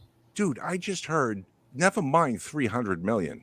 Never mind 300 million. It's closer to $1 trillion. I just heard that today, in a passing thing that someone was like doing the math kind of thing. I mean, they don't actually have a number. They can't know the number yet that they're putting out, but it's closer to $1 trillion when all is said and done. And here's the thing too. How does anybody expect, okay, let's do it once just for these one people? How does that, you telling me everybody going forward after the one-time payment that everybody gets the 10, 20 grand knocked off? They're not going to go, hey, what about me? Hey, what about me? Hey, what about me? Yeah. No, this is going to have to go on in perpetuity forever. Right. You know what I mean? If it's truly right to do it for the one group, what makes the next group not need That's it? right. Yeah. That's right. So this is Hey, crazy. No, This is crazy. I have a Tom. great idea. Every election that rolls around and we have a Democrat in office, that's when we'll pay the next group. It's a There great you time. go. You pay the next group and then they'll vote Democrat in. Hey, it's great. I agree. Yeah, The world's man. great. Yeah. It is so crazy. I don't know where we're coming up with this money we keep coming up with, man, but it is nuts. And they keep saying it's going to lower the inflation and lower the deficit. And I'm just like, you people are fucking out of your minds. Like, did you see today Ducey talking to the secretary, the black lady there about what? About the border? People coming over? Yeah. Oh yeah. If somebody can't come over on a plane who isn't COVID vaxxed, but no, there's no people coming over the border. That's not how it's happening. And it's like, what the fuck are you looking at? We can't talk about that person's medical record. Oh, all of a sudden you care about medical records and not releasing people's private information. Go ahead, Gutter. What were you saying? No, I agree totally. Same shit. I watched the same stuff and I couldn't believe the stuff that was coming out of her mouth. I was like, just blatant lies. You know what I mean? Like, who's watching this that is not going, wow, she's lying, man? If someone is sitting there going, what people are coming over the border? There's nobody just walking over. I don't know where this person would actually live to think like that. Yep. And Crowder's point was like, man, can we get Psaki back up there? At least Jen Psaki, she would have lied and said something. This one's like, oh, we don't talk about that. You released it. It was public information that you released. Now, we don't talk about that. But people are making memes too, and it's just Ducey walking into the room and like music plays, like, oh, a good question's coming out of this one. He doesn't care. I am really surprised at the evolution on that kid, man, as far as like what he was just a few years ago, as far as I'm concerned, because he's a kid, to me, and to see how much he's like come up where he's now the almost Jim Acosta for the right. Yeah. You know what I mean? But he doesn't ever get to really press his out his. Yeah. He does. What was he doing a few years ago? Same thing? What's that? What was he doing a few years ago? The same thing? No, he was doing more or less the traveling, almost like that Bill Maluchin guy who does the border stuff. He was kind of doing stuff like that, but then all of a sudden he got the White House gig and he's been crushing it ever since. He's prime for it. He's pretty much the only one that gives them a good run for their money. Yep. Everybody else, what's this great thing that you're going to do now? Oh, yeah, that's great. Thank you for your response. He's kind of like, the less obnoxious Trump in that sense. No, you're wrong. That's not what happened. What's happening. This is what's happening.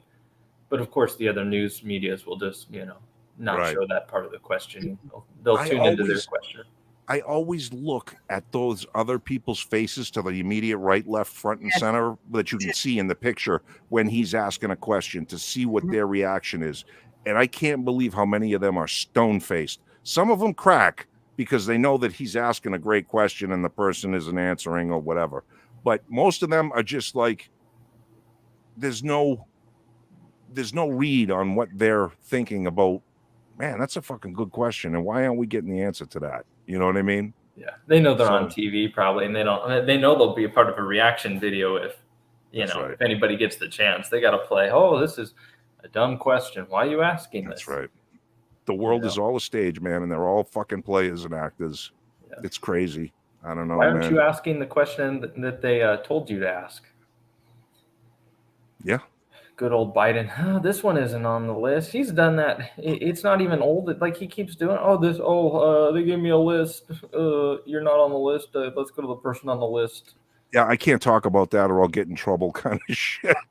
He literally says stuff like that. Yeah. They'll be mad at me. Trump used to be like, they'll be mad at me. So what's your question? I'm gonna ask it anyway.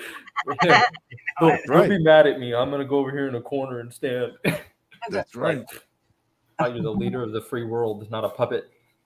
It's funny you were talking about the FBI and how we're really coming to realize what a shit outfit they were. I mean, they had a lot of prestige for a long time, We think the FBI, And they were originally, I believe, for bootlegging, I think is why they came into existence. I could be wrong about that, but whatever it was, they originally came in. They were the big G-men guys on the block, and they were here to fix when things were bad and find the bad guys and this and that. And now the shit they do, I'll tell you, man, I knew that they were fucked up real bad when, believe it or not, and it worked out in our favor, more or less, when the Hillary Clinton stuff came out about the 30,000 emails, and Comey came out and he basically said, yep, she had classified shit and she shouldn't have done that and blah, blah, blah, blah, blah.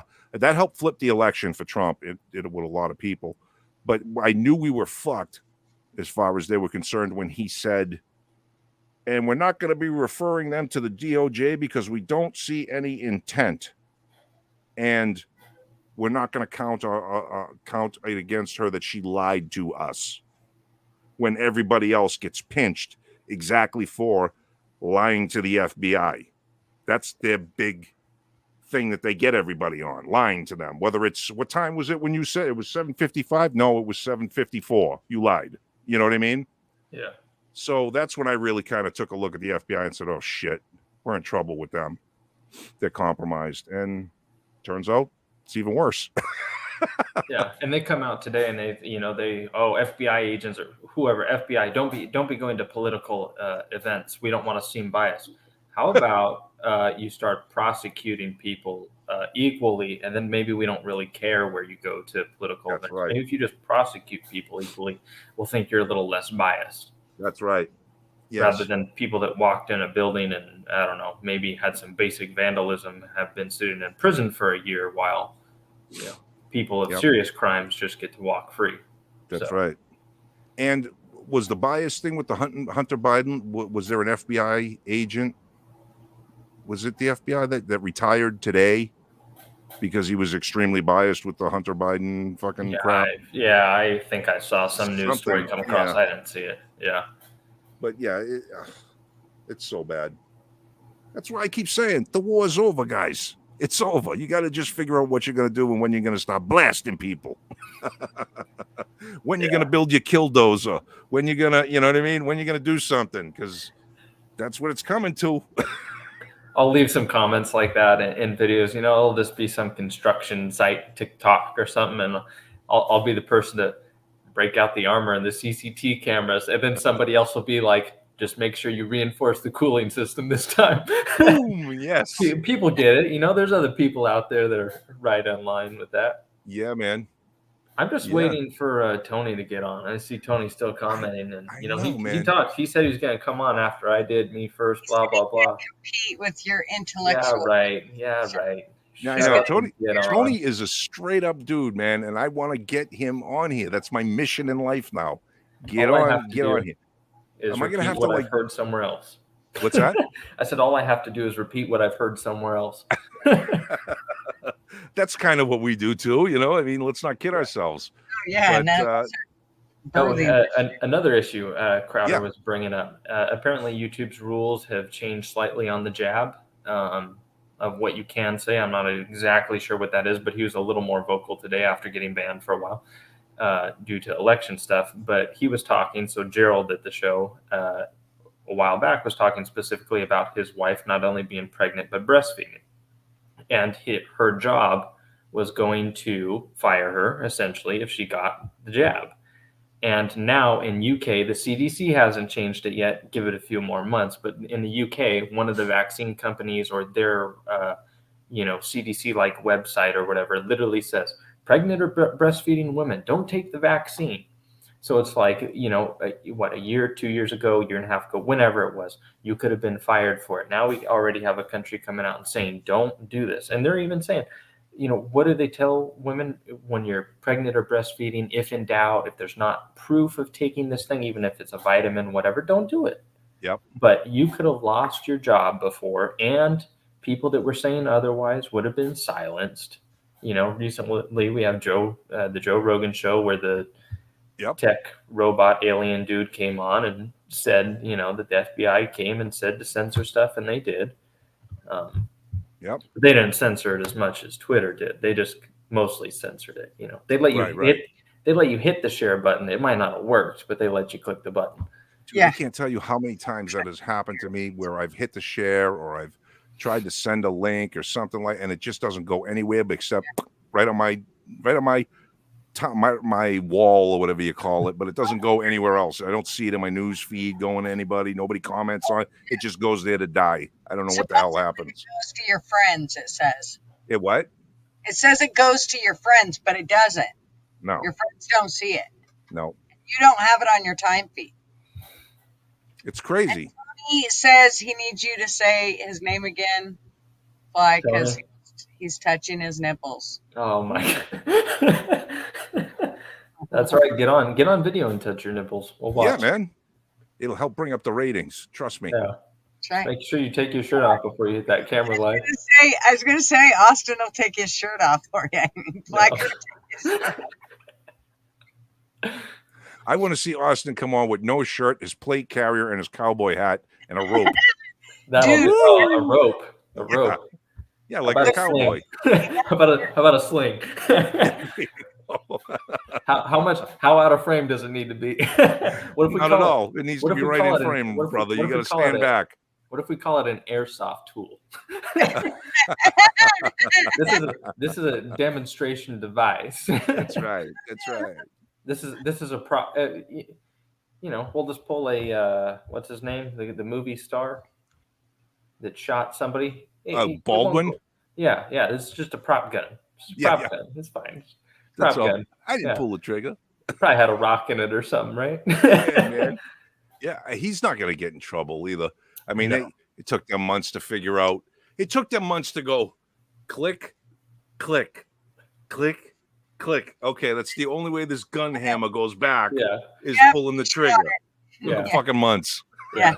And let's try the hold the trigger and the pull the hammer. Oh, click. Oh, it goes forward. Oh, look at that. Yeah. But he won't see you. He won't get a lick of trouble. Crazy. No, he won't. That's just more of the elites not getting in trouble, just like the Democrats, just like good old Pelosi's husband. Through Perfect example. All that questioning, I still can't believe that they got away with all the live rounds that were throughout the movie set.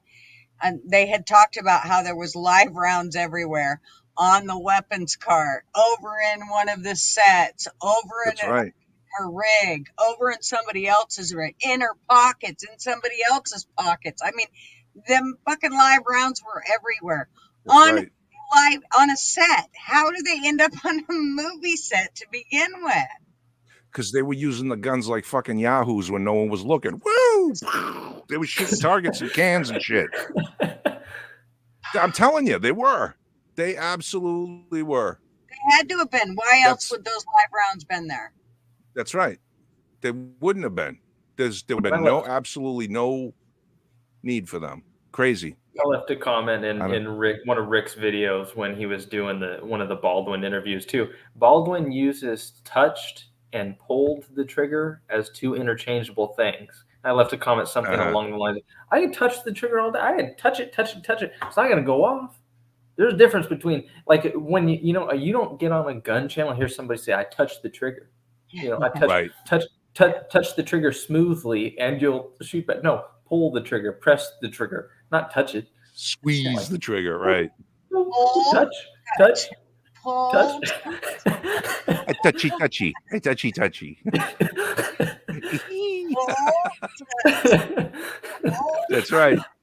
That's right. See, she's got it figured out. In relation to the last video too, you were talking about 300 blackout and 5.56. You got to be careful with. I almost don't like 300 blackout. Not that I've had one, but just for the fact that it can go in a 5.56, and then you're trying to put something that's really big through a small hole with an explosion. Now you know how I feel, motherfucker. and sometimes that's not good. There's some people that ain't what he says. People have shot 300 blackout through a 5.56 and had it extrude it down that smaller barrel, and then that's when they're lucky. Some people aren't lucky; they shoot it and the gun blows up. Right. Mags are the same. Everything's the same. So how I thought about dealing with this is coating one of the one of them so that you can tell by color coordination between the People two of do them, that. even Mhm. with the ammo box and all of everything that goes to the one will be in a separate area compared in that sense of ammo boxes and all of that, as well as color coding the guns as well to match all that shit. So that, because I don't know how else. Basically, it was, we got a really good deal. We bought one. It came with the extra barrel. We got the extra lower point. I just got the hammer. The charging No, handle. your friend did. Your friend did. No, my son did actually. Okay. Yeah, my friend did. Anyways, She's and then claiming she went and got the thing. The thing that you pull back and makes it go boom. Oh, the charging handle. Yes. The thing you. The thingy. What's the movement, Gutter? Is it like this? That's right. Well, this one's like this, but yeah, Oh. kind of the same thing. It depends on where it's at, That's like, right. Sometimes like this. Okay, so you did get the charging handles. I believe so. Let me see. Okay. No, I wanted, that was something I wanted to research because I am not a 300 blackout person. I am not knowledgeable about that round at all. I always thought though that the 300 blackout from the neck to the shoulders is a completely different setup than a 5.56 or a 2.23. I thought they looked completely different. I know it's the same. It's the same caliber bullet around, but I thought the necking on it was completely different. Okay, so I'm not super pro at the dimensions either, but basically you can take a 5.56 or 2.3 case and they'll cut it and then they neck it down. So yes, the actual body portion of the case is shorter, and then obviously the neck isn't as big, or it doesn't go down to as far of a size because it's a 30 caliber bullet versus a 23-ish caliber bullet. And yes, it is shorter, but I think with the bullet being sort of longer on the 300 blackout, or however it works, and it being bigger around, that 5.56 will still fit in the 300 blackout. Okay. So it's the same base of the cartridge, so it can use the same bolt and bolt carrier group. The diameter of the shell, or the case, I should say, is the same. Okay. Go ahead, Cutter. Yes, that is a charging handle. But the bolt didn't come, so the bolt must be coming from somewhere else. The bolt carrier group. Yeah, it's a bolt carrier group. I don't know what Technical. There's more than just the bolt. It's not a clip, it's a magazine. I know we're assholes. We're purists here, man. Bolt carrier group. Look, I don't like that glazed look. It don't look good on me, so don't do that shit. The Yes, that look. Oh, okay. Now I know what it goes. Now I got it. Yeah. I didn't realize it. You put that in first, and then you put your bolt carrier group in, and that slides in on top, and then they just all go into the upper. I catch you. Then you close it. And then you close it. And then voila. And then I have two. Yes. For the price of one. Oh, I have cool. to agree with Rick. You can't get this half or that half and put it on this other half, because once you have 1.5, 2.5, me, even if I have 2 and a screw, it's really tempting to well, I got to build around that screw.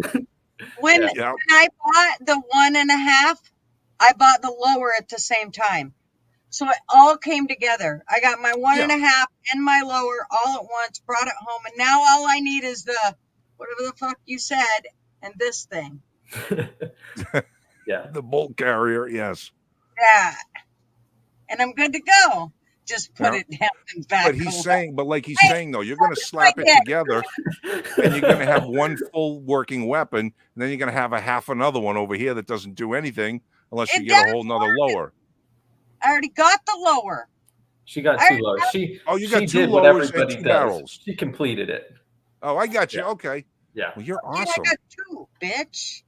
The 1.5 was just a good deal, which makes you I got get you. into Okay. the 2. I ended up spending $1,200 on two. That's not bad. My last one cost me $1,200. You what did? I said my last one cost me $1,200. Yeah, I forget if that was with the red dot or not, but still. Yeah, what are you running for a red dot? I'm actually testing. It's usually a slide riding pistol red dot. It's Vortex Venom. So it's real small. It's not like sort of a standard AR one, but it's good for like an AR pistol because it's just kind of small. Yeah. I wanted to test it in case later I want to put it on a pistol. And something I learned is I have astigmatism, which like I think 1 in 3 people have it or whatever. When I look at the red dot, it's a star pattern, especially if it's bright. Now they have some red dots that are better for that, and then some that are worse. I think this one's not great. But when I look at it, I don't see a dot. I see more of a star pattern, and I confirmed it by if you put your phone up to it and take a picture, you'll see that it's actually a crisp dot. But when I shoot it or when I look through it with my eye, I see that starburst, like if you look at a stoplight or something. So I have to try and turn the brightness down and just kind of focus on the brightest spot in the center and use that. But it's definitely not as good as if I could see a dot, I'd be a little bit better off. Now, do you co-witness your iron sights with it? I don't have any on that one yet because then that would have put me at like $1,300. But no, like on my other one, it's set up a little more DMR, like designated marksman rifle. So it's for longer range, even though it's 5.56. I load different ammo for it. And it's got a scope with a quick disconnect mount. And then it's got backup, flip up, MBUS, Magpul backup sights. Nice. So say you manage to break the scope or something, you flip 2 levers, pull that off, flip up your sights, you're good to go. Yeah. And I will do the same with the red dot gun eventually. Once I just find some sights on sale or something, I'll throw them on there. Now, my setup is a red dot, and I also have I have a flip magnifier that goes on it. Okay. In front of it, which is I'm not crazy about it, so I just kind of keep that off. If I put that on, I don't have enough rail space to actually use my rear iron sight, which would be the MBUS flip ups, like you got the push down and that comes up. So I don't have enough real estate on that with the magnifier. If I take the magnifier off, I do, but I want to keep the magnifier on, and I want to put 45s for my iron sights to just turn the gun. Yeah. You know? See, I even thought about putting a 45 red dot on the scope gun. Nice. So then you have a scope, and then, for closer up, I mean, granted, this thing's got a 2-pound scope on an 18-inch heavy barrel, so it's heavy, but you'd still be able to cant it over, have a red dot, and shoot closer. I think I would do that if I thought I was really going to be in a situation where I might need that range, and then this might be my only, and I'm, so I need that range, but this is also my only. I'd probably put a red dot on it. But if I have the option of that's my longer range toy, and this is my shorter range toy, which would be the pistol, way more maneuverable and everything anyways, I'll leave it scope red dot. Nice. But I wouldn't mind combining those two if, I was really going to carry that one for a purpose and not be able to get to my other one. Then the red dot would be nice. Yeah. Because I think it's got a 4 to 14 power, and even at 4 power, you're kind of, you're zoomed in. You're up on it. Yeah.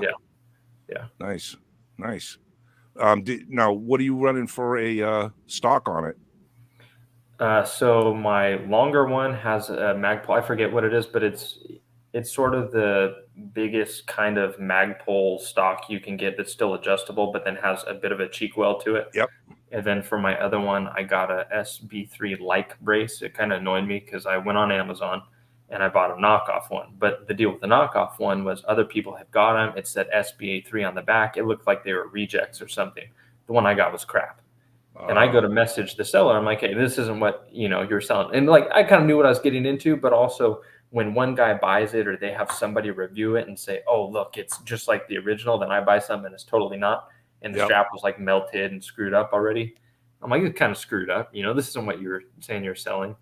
And they kept trying to get my address. Well, in the comment section or like the whatever on Amazon, it flat out says, don't give them your address. They're not, for whatever reason, you would think they have it to send it to you, but it must be Amazon keeps that information. They don't have it.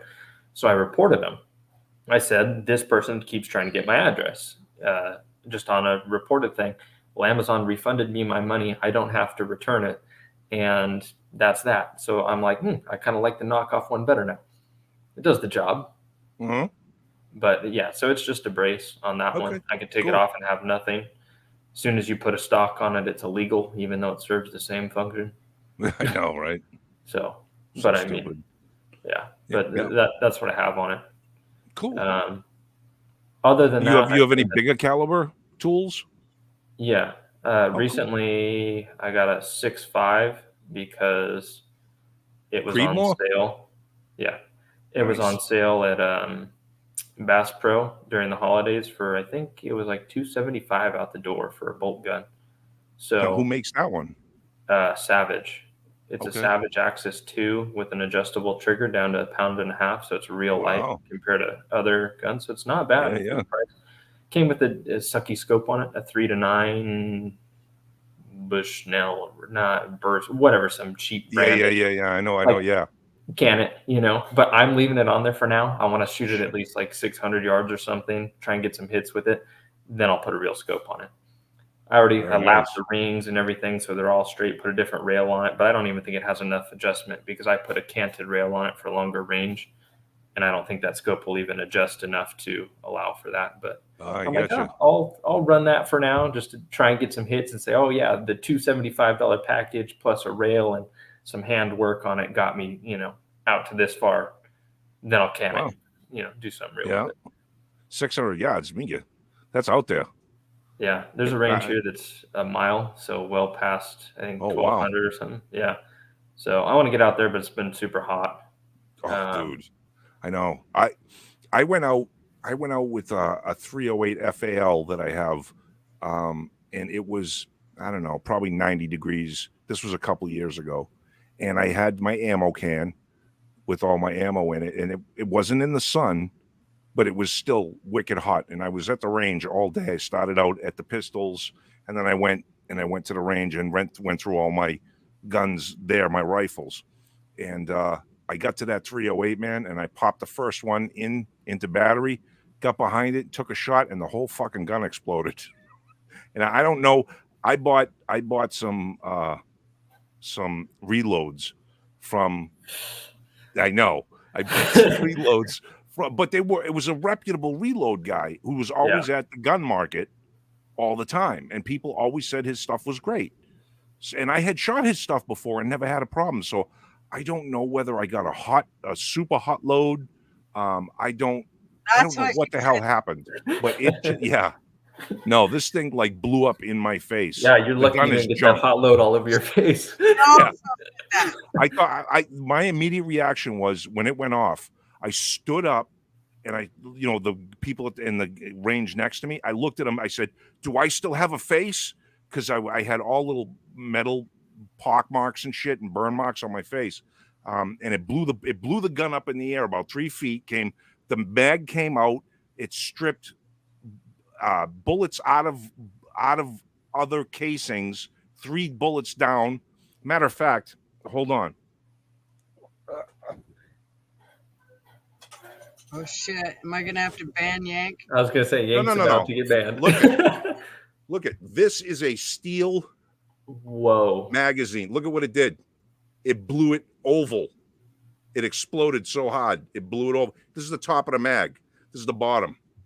Everything came out the bottom of the mag. Dang. Crazy, man. So yeah, that was an interesting day, but I think more than having an overpressurized round was that it was sitting in there cooking in the can. Sure. You know what I mean? Yeah. So multiple things. I have a press, so I reload, my own too. And in California, I don't want to say too much, but a friend would bring supplies. And so if I were to load a bunch and give it to him, especially after recent laws, that'd be illegal because there's a background check. You'd have to get, at least that's how I saw the law. So theoretically, how we would do this is he would come over and he would load ammo. Okay. Right. We never did this, of course, but that's how you do it theoretically. I'm pretty sure it's legal. But and that was my thing. I'd always be like, now it is usually 9 mil, but I'm like, watch the powder. And the biggest thing is to not even double charging it, because if you double charge it, it's usually like it's almost overflowing, so you'll see it. But then the problem is if you don't put a charge in there, you'll get what's called a squib. The primer goes off, Yes. lodges the bullet in the barrel. Now, if you're not paying attention, pop, pop, pop, tink, and then you fire the next one. Now you got a bullet already in there, and it could blow it up. There's some stories where people have lodged like several rounds in their barrels, and they're like, I can't hit anything with this. And then they go in and like X-ray the video, and it's got like 8 bullets in the barrel. It's like, yeah, I wonder why it's not coming out. But so that's one thing. Yeah, you just have to be careful, and so that's one factor people will look for in powder is, does this have a good fill on my case, such that if you go to double charge or something, it'll just overflow. So it's very obvious. But in addition, have you seen? I think it's Kentucky Ballistics, that 50 cal. That 50 cal. Yeah. Holy shit! Yeah. What round was he shooting? A slap. He was round. shooting a 50. Yes. Yeah. It's the slaps. A saboed. Gutter will like this, a penetrator round, a saboed penetrator, steel penetrator. That's right. But yeah, for those tough bitches. That's what it made me think of, a hot round. You get a reload. And also, like you said, competition shooters will change their powder load throughout the day, depending on temperature. So yeah, if the gun's hot, it's almost ready, maybe already almost ready to cook off. The round's been sitting, so it's hot. Then you load it hot. You got a hot load. Then when you try and let off that hot load, it just kind of explodes. But yeah, that's crazy. It broke the lock on the back of the gun and everything, to where you pull out the rat tail with the bolt carrier group and everything. The gun's junk. I could take it and have it fixed, but I'll never trust it again. Right. So it sits now, and it's like, I don't know what to do with it. That's true. It's been under a lot of stress at that point. That's right. Yeah, I might as well rebuild the whole thing or buy a whole new one. And if I'm going to buy a whole new one, then I'm going to change the whole thing, because this thing is a friggin' legit battle rifle. And it's actually, it's an FAL is an older, I think they called it the right hand of freedom in World War II and post World War II, in especially Africa or North Africa. And this gun actually has the auto on the safety. It goes safety, fire, and auto. Mm-hmm. But it doesn't fire auto anymore. Right. You know what I mean? So, but so it sounds about like an old version of the Scar Heavy, sort of the 308 battle rifle. Yes. Yeah. I only know him from the video games. I've probably seen him once or twice, at a range or something. But but yeah, I mean, shit. That was a scary thing. I never had one blow up in front of my face before, and that was not fun. I mean, I was doing some reading on the difference. I watched a guy do a good breakdown on the differences between the 223 and the 5.56 NATO, and basically, it's pressure. Yeah, it's pressure between the two. But we're talking 50,000, 65,000 pounds per square inch. Yeah, and I've got an app exploding. I got an app that you put in all your factors like that, your chamber, if you know your exact chamber size, or your case. You literally measure how much water weight it holds and everything like that. How far you're going to see the bullet, type of bullet, and it'll give you an estimation of your pressure curves, your velocities, how long it's going to burn, how long it's in the barrel. It's crazy when you see the number of how long it's in the barrel. It's such a fraction of a second. It's like, dang, it's nuts. Yep. But yeah. I mean, I think my pistol now is in a 5.56 chamber, which I don't mind because it's a shorter barrel anyway. So I'm not looking for super accuracy. My other one is a 223 Wild, which I like more because it brings in some of the 223 characteristics, the accuracy characteristics, where they've narrowed down the chamber a little bit to not be so wide open machine gun, but it will still fire the 5.56. So it's kind of, I think, at least from my understanding, it's best of both worlds. It'll take the 5.56 and 2.3, but it's a little more accurate than just a wide open 5.56 chamber. Very cool. Otherwise it's pressure, and that sometimes will be like, people are like, what are you reloading? Well, 2.23, kind of 5.56, because I'm probably loading them hot. One of my guns will do that. What? One of mine will do that. Do what? Take both bullets. It's probably a 5.56 then. Yeah, the I have 5.56 barrel will take a 2.23. I thought you guys knew what the fuck I had. Well, you No, got to. I just halfway know what things are. We don't exactly know every detail about what you got going on over there. Pictures. I just know you're really cute. That's all I know. I showed you pictures of it. I know, and I thought Marv was going to get upset. I showed you his. Oh, Okay, but I showed you both, really. But I thought you guys knew what I had. Now it makes me think that if I ask you a question, you ain't gonna know what the fuck I'm talking about. Just No, because we'll you have see a- the outside doesn't mean you know the inside chamber dimensions and exactly what it says on the barrel. I've That's right. said before.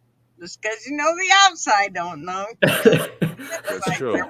Put Does that. it do Kegels? If it does Kegels, then it will fit Right. That's why men like women that smoke. because they I'm cough. waiting for Tony to get on. Tony said he's looking for his pass yard to StreamYard. Nice.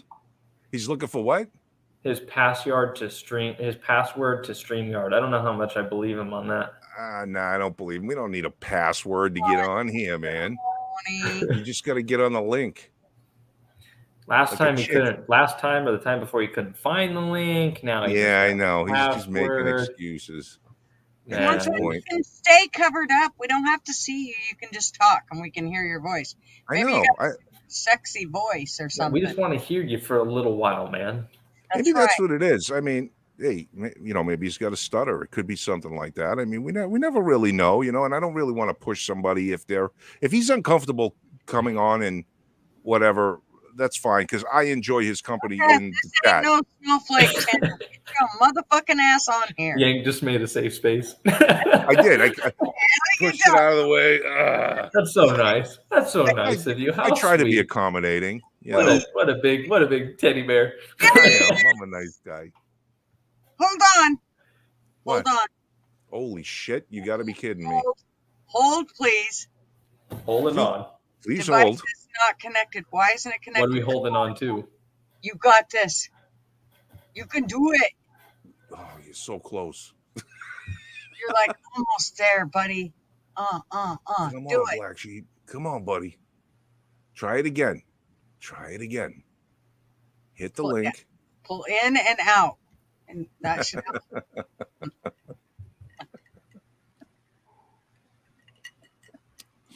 So I want to get. I've been with everything going on around in the country and everything going on with the government and stuff. I really think. Now I have obviously a few weapons, tools. I would probably like to purchase some more. I think it's probably a good idea. And I like the way Rick was talking on his when he was talking about it, where he's not going to pick up any more different calibers. He's going to stick with what he has. Yeah, all of them. Okay. Yeah, he's got all of them. He doesn't need to pick up any more. That's true. But he, Okay. when he was saying, like, I got the standard this and the standard, it's like, yeah, okay, that's what I'm doing too. Tony, you got to click that you want at least a mic connected, Yes. or it won't let you in. So when it asks you that question, you need to connect at least the mic. You don't have to connect the cam if you don't want to, but you got to connect it. When it says, "Can we get into your shit?" Blah blah. You got to say, "Yeah, I know it sucks. Yeah. It's okay."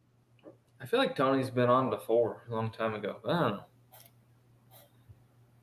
I thought he even showed his face before, but maybe Chief I'm is saying, buy more, buy more. Yeah, I know, Ammo. dude, I know. Ammo. And ammo, absolutely. Yeah, man, there gets to be like, I don't want to put my business out over the internet.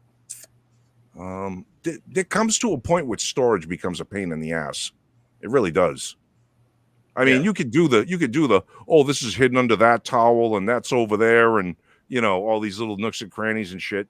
But that gets to be a pain in the ass eventually too, because you start to forget what shit is.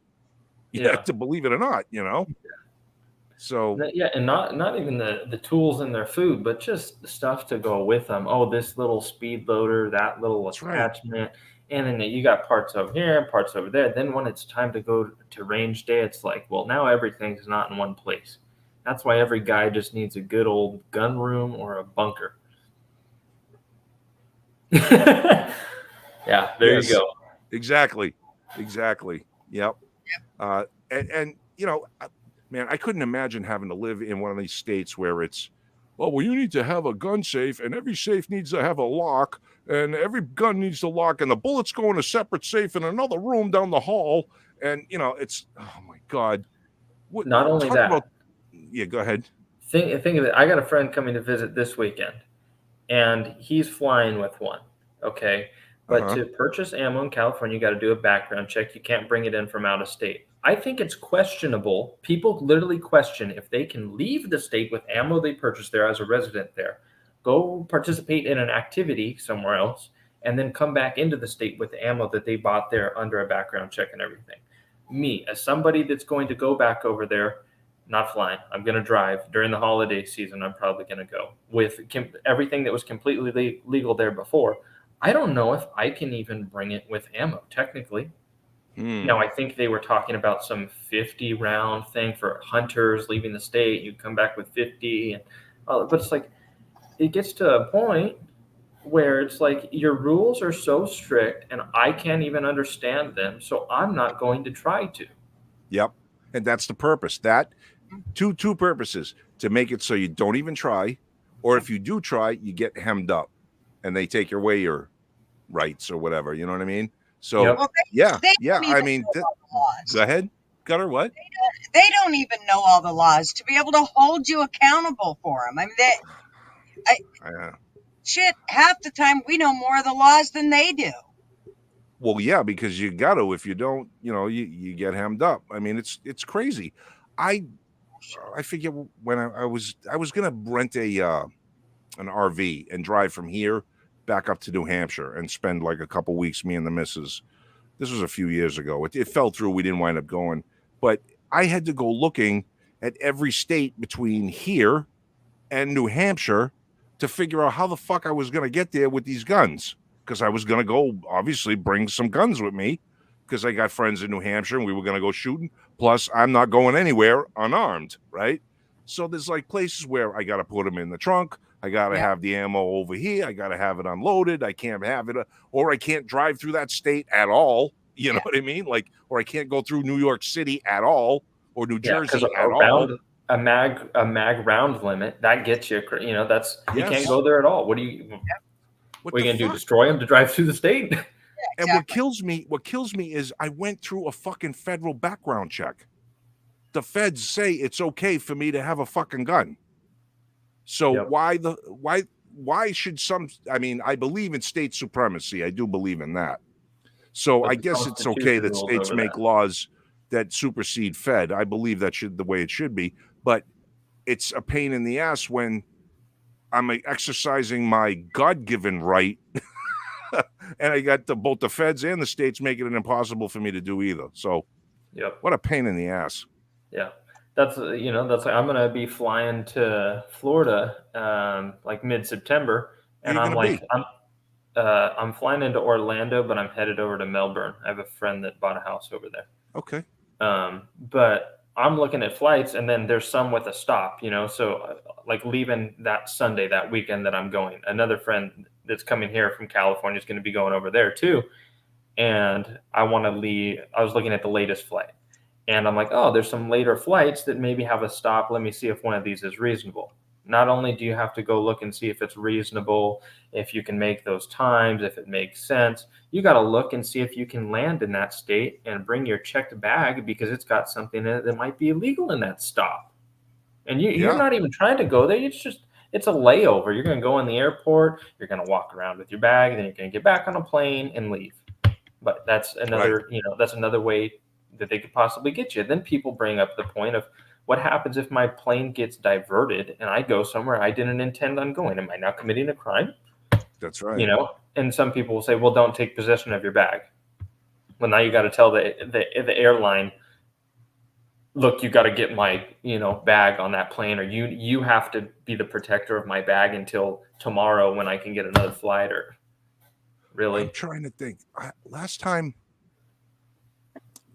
I flew with a gun, I think it was definitely pre 9/11, and I think it was probably somewhere around 98.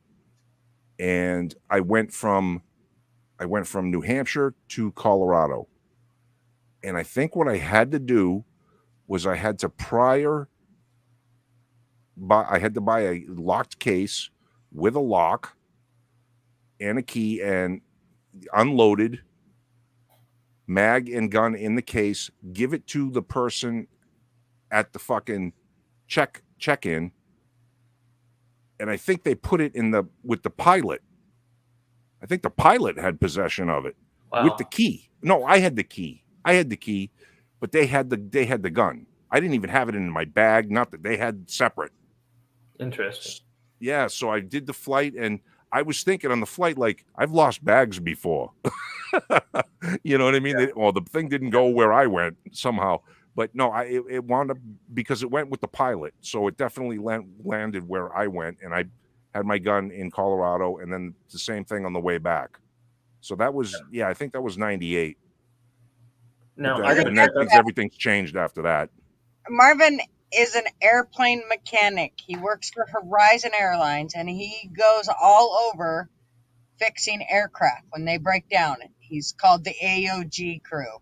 And so it's aircraft on ground. And when they're on the ground, you got to get your ass there, and you got to hurry up and, fix the plane and get it back up in the air. That's the whole point, or at least get it home if it can't be fixed there. So they will hold him up for batteries that he has in his backpack that he takes with him, because he'll need them for his headlamps or, whatever it is that he had. And they will hold him up for stupid shit like that. Now, mind you, when they're in a hurry, a lot of times you just can't, you're trying to hurry up and get everybody or get everything loaded back on after you've worked on the plane. There's a lot of bullshit that takes place. So, fucking C batteries are not what concerns him. And you're going to hold up an aircraft for C battery. They will literally hold it up. It's nuts. Yeah. It's crazy what they have deemed is dangerous now on flights, and how inconvenienced they just make people and fuck around. Who's this? Well, hey, it's Jen. Hey, Jen. Hey, I finally got it to work. Cool. Right on. Welcome. Yeah. So, Tony, if you're having problems, I've been having problems too, trying to get on and say hi. So, it's probably just, you've got to allow all these permissions to get into StreamYard. So maybe that's why you're having problems. But anyway, hi guys. Hi. Yeah, I'm glad you came on. Yeah. Absolutely. Got anything you want to talk about? Just wanted to say hi to everybody. Okay. Yeah. Where are you from again? Where am I from? Yeah, like where do you live? Well, I live in Lake Tahoe, so. Oh, in Tahoe. That's right. Yeah. Yep, cool. Nevada. How's the weather? Oh, it's perfect. It's been beautiful. Is it? And the summertime here is just, it's awesome. It's just like, under 20% humidity. Wow. Usually about, somewhere jealous. in the around 80, low 80s. Yeah. Mid 80s sometimes. Sometimes it gets hotter. Like right now we're kind of going through a little hotter spell, but it's just, higher elevation, beautiful. I love summer here. Nice. And of course, winter Tahoe. Everybody thinks wintertime Tahoe, right? Oh yeah, we get snow, we get some weather. Nice. But some years it gets to be a little much. We get a lot of snow, but it's not always that way. Sometimes it's a lot more mild, and so we just get all 4 seasons. And I live for the summers because it's perfect weather. So. And she made the clarification: Nevada, Lake Tahoe, not California, Lake Tahoe. You feel me? That's perfect. Nice. Yeah. Yeah, I know, Austin. You understand. Yeah, that's a big difference. It's like we used to go out to the Colorado River and had a second place out there for a while, and California, Arizona, we used to have like a potato gun, spray hairspray in it, hit the barbecue lighter, blows the potato out of it. Well, that's legal in Arizona. I don't know what they would classify the potatoes flying over the river into California were, but same thing with like riding a wave runner or a jet ski. It was legal in Arizona. It's like, okay, well, if I go beach it in California, was that just illegal? Right. But as long as it was registered in Arizona, I think you were good. So yeah, you cross that little line that apparently doesn't matter. It matters. Yeah, it does. Yeah, it does. I live, I mean, I can throw a rock to the state line basically. So, it's just one of those things you just got to be careful of, different things. Cause I don't go too far unarmed, but, and it used to be like in California, as long as say you're driving in a car, it used to be that I could, just have my firearm in between, like my driver's seat and the console. As long as it was visible, it was fine. I don't dare do that now. No kidding. Especially because no matter where you're at, if a cop sees a gun, they're a lot more jiggy, and you just don't want that anywhere you are. But in California, it's such a crazy thing with firearms that I just don't want to take a chance. So I don't even go into California, even though it's just, right down the road. But right. Yeah, it's so totally crazy fine. that go ahead, Austin. I'll let you talk. Real quick. Totally fine. In one state, you wander across this imaginary line that they don't care on the border states there down by Mexico. You're a felon in the other state. Yeah. Yep. Like, yeah. Or you can be in Idaho where it's all open carry and you can literally, I mean, everybody carries. You know what? I think their crime rates dropped since they became on open carry state. That's usually the pattern. That's usually the pattern. When a state goes constitutional carry or open carry, crime tends to drop. It's open carry here in Nevada. It's totally legal to open carry. It's not legal to conceal carry, but it's only illegal if you get caught, right? Yeah, that's true. That's the idea. That's true. Carrying. Yes. Can you get a license for concealed carry? Oh yeah.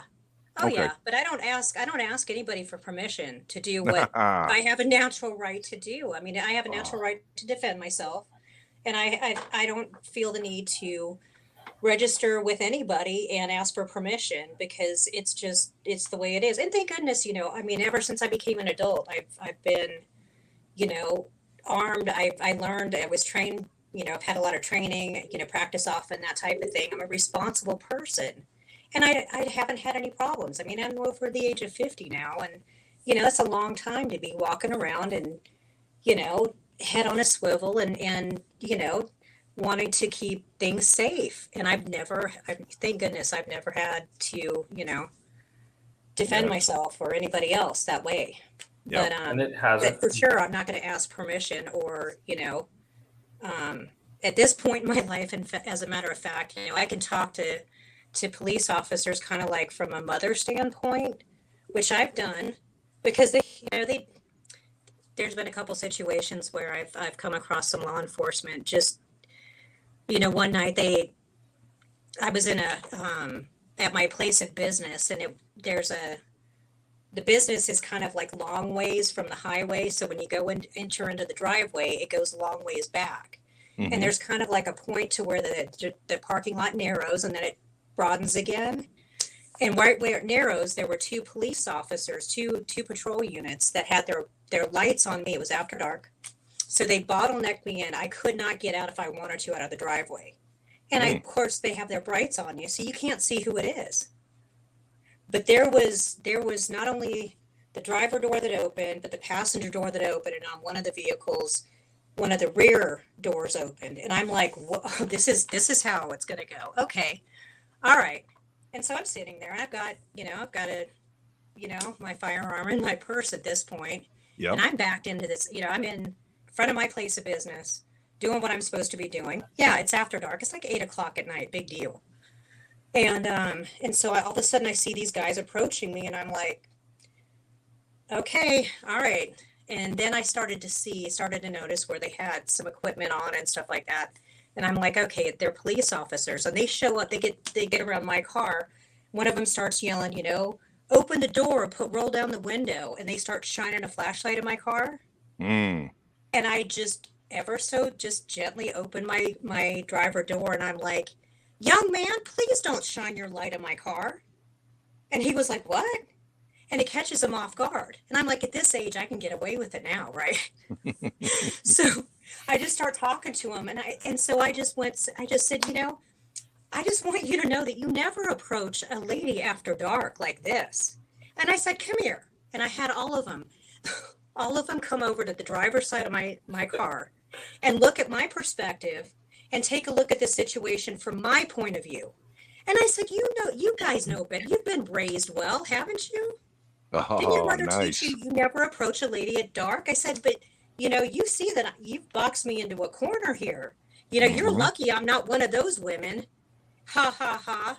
And it was like, yeah, better keep them busy so they're not wanting to go through my stuff. Because I'm like, yeah, if I get caught with a concealed weapon at this point, I'm probably going to be toast. But I can get away with it now that I can make jokes, come from like a motherly standpoint and be like, young man.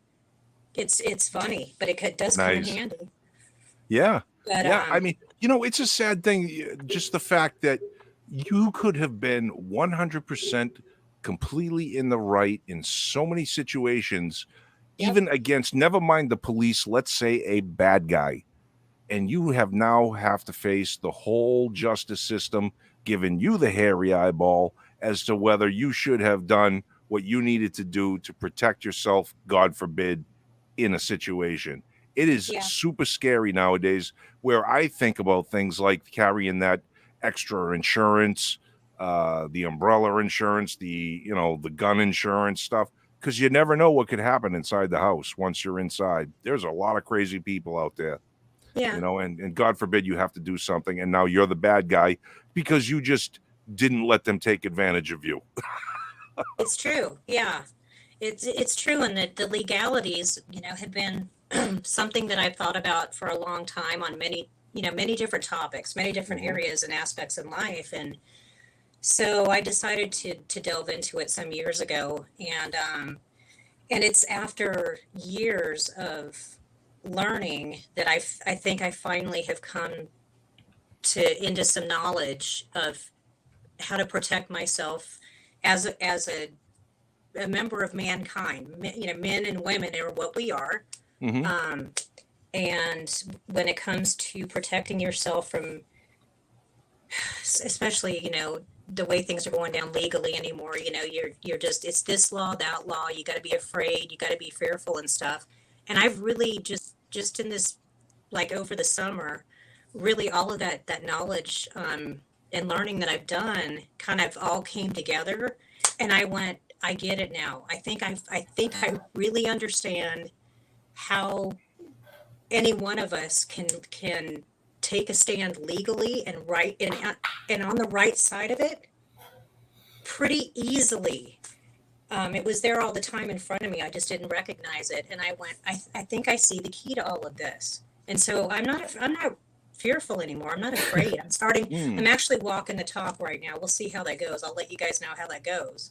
Okay. But it's really looking good. I think I kind of stumbled onto something, and it finally all kind of came together for me. Oh, you're gonna leave me hanging like this? Well, I don't want to say anything if I don't have anything to show for it. No, I understand. To be I get honest it. with you, I get it. But it basically Sounds interesting. comes down to the power of an affidavit. Okay. And affidavits the power, we take for granted what the power is in an affidavit, but that gives each one of us the power to do a lot of things when it comes to the legal side of things, courts, law.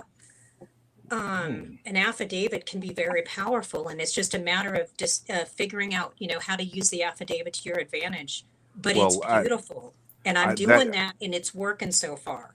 Very cool. I'm a notary. You're what? Nice. I'm a notary. Girl, I need you. You know how many affidavits I gotta get? But so you understand. If you're a notary, you understand the power of this stuff that I'm talking about, and having an affidavit of your individual status, if you will. Mm-hmm. Making a stance, having an affidavit of status that I am, don't call me a defendant. Don't call me Mr., Mrs., taxpayer, citizen, resident. Don't call me any of that. My name is Jen. Are you getting into Okay. like the straw man? It kind of encompasses that. I mean, the straw man, Okay. there's a straw man side of it, but when you make a stand and you go, I'm not the all caps name, but I'm also not, Yes. when somebody addresses you like in court, Mhm. as plaintiff or defendant, when they start using titles, that's how they kind of take and Yes. twist up the language, and Oh, people get confused and people just assume they know what these things are. Don't ever let them put a label on you, because that's how they get you into their jurisdiction.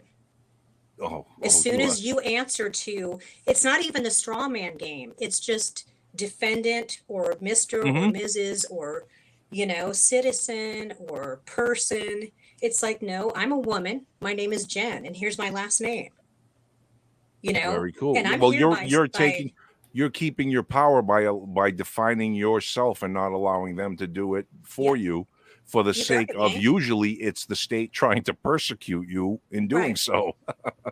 And when you do that, you're exactly right, Yank. That's exactly it. Is when you're claiming your status, and you're right. I mean, our rights come from God, if you will. Mhm. And I'm not talking from a religious standpoint, whether you believe in God or not or whatever.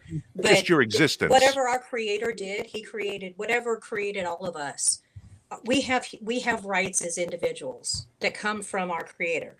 Mhm. So if you can look at it that way, the what was created, each one of us. So our Creator created each one of us in mankind. Mankind created government, right? Mhm. Supposedly to secure our rights. Right. Government created corporations. Government in this country and all the municipalities, big, small, federal government, they're all corporations. That's right. I mean, if you The look them United up, States is incorporated. I'm sorry? The United States is a corporation. Right. Yeah. Yep. The Organic Act of 1871. Yeah, exactly. So it's all big comes down to government created corporations, and McDonald's is no different than the municipality or the state of, if you will. Courthouses are corporations. These are privately owned things. They're in the business of providing services, government services, but they're all corporations. And so a corporation doesn't have you in their jurisdiction unless you allow them to. But if they don't own you and you have no contract with them, they have no jurisdiction. They can't touch you as long as you have your status claimed. And an affidavit of status, it's a simple document with a note being notarized, is powerful as heck. Oh, Jen, why didn't you come on here like 2 hours earlier? I want you to just keep talking and keep talking and keep talking, because some of the things you are hitting on are so important in today's society and what we need to do to defend. This goes into our what we were talking about earlier in what is coming up with the authoritarianism that is creeping over this whole land, and the best way to insulate oneself against what is coming. You're onto something. And I want to hear more. I have a lot to share. One thing, probably the easiest way for me to do that would be to actually recommend a YouTube channel. Okay. That it's a name, Alfonso Fagiolo. Okay. So it's Alfonso, ALPHONSO, and his last name is Fagiolo. It's FAGGIOLO. Okay. Alfonso Fagiolo. Now, if I'm not writing it down, don't panic, because I'll be able to play back this video. Yeah. Okay. If you go to his YouTube channel, he has he put out a ton of content like over a year span about a year ago. And so, like I said, I've been really researching the legal side of things for a long time. Before I started my 25-year career self-employed, I was a legal secretary, and there's nothing that'll throw you into self-employment quicker than working for an attorney, let me tell you. But I love the work, and I've always been fascinated with the law. To me, it seemed like the key to getting out of the matrix, if you will. Everything Mhm. comes down to legalities. But long story short, to just try and be as succinct as possible, what I'm talking about is explained on Alfonso Fagiolo's YouTube channel. He's a guy from Pennsylvania. I love him. I'm from the East Coast originally, but I mean, I wear my heart on my sleeve. When I tell you guys, much love to you all, and you guys are rock and are awesome. I mean that from the heart. Oh, thank you. I'm not a sap, and I put a lot of time and research into things. And so, I also appreciate the East Coast kind of, where you stand with people, you know? So Alphonse is from Pennsylvania, and that accent just cracks me up. It's perfect for this.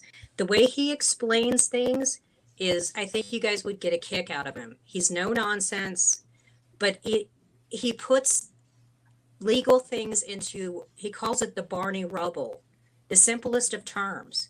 That's what I all need. of these affidavits, all of this Yep. stuff, it's like, Fred took Barney's ball. Barney want ball back. It is such a simplification of how you can take control of yourself and outwardly to any entity, any corporation. I would recommend his channel. There's a bunch of videos that he's put out explaining these things. I watched his channel nonstop for a full week and a half. He does some lengthy interviews with some other channels, and there's a bunch of nuggets in that information too. And the more I just replayed the videos over and over and over, every time I listened to it, there was more I picked up. But everything I'm talking about, you can find on his channel. Very cool. It looks So like that's the all his best way. videos were I'm sorry? posted about a year ago. It looks like all his videos were posted about a year ago. He has Yeah. 9,500 subscribers. That's the guy. Probably. Okay. Yeah. I dropped a link, although it's kind of, you can't click on it in the comments. He's got what, like 6, I don't know, maybe 40, 50 videos. So it looks like they're all sort of podcasts with some shorter videos. Cool. Yeah, he does some interviews with other YouTube channels. And the interviews are, like I said, they're really great. And then he's got his own, he's got a series, I think it's a 4-part series called The Art of War. Is that what you're looking at, Austin? If you scroll down, you'll see Art of War. I see like tutorial 1, the rule of 0, tutorial 2, Yeah. Yep, tutorial 3. Yeah. That's the guy. They all different titles. Yeah. Now is he a lawyer, Jen? Looks No. like it. Nope. He's just He he's was- just he a was, well-read rec- research guy. He's a music engineer. Okay. He was like, back in the early 90s up until, the music industry changed. He was an engineer for R&B groups. Oh. Did a bunch of engineer work for them. So he's, that's his field. But it's so funny. It cracks me up. Like, with me, it doesn't take something spectacular for me to just go, and I'm drawing the line in the sand and I'm done. I'm just done. And I'll just, it may not be a big straw, but it could be the last straw. And so his story, isn't a sexy one, but basically, back in 2019, his mom passed away. He's very close with his parents, and his mom passed away, and he wasn't in the mood to do anything other than grieve his mom, Yep. And he definitely wasn't up for a fight. But for some reason, it was an agency for the municipal government where he lives. I think it was a sewer bill. That came up or whatever. And he was like, okay, let me pay the sewer bill. So he gets online, and for 30 minutes, he tries to log in, and he can't log in with this stupid sewer bill. And he's like, all right, now I'm pissed. So he decides at that point, you know what? I'm drawing a line in the sand. You know, I've got all this knowledge. I might as well put it to the test because it's just a sewer bill. But Mhm. I'm done with this. I don't need the headache. I don't need, I can't log in. So I'm going to take them on. And that's where it starts. And Very cool. And he did. And he's got stories. You'll see it watching his videos.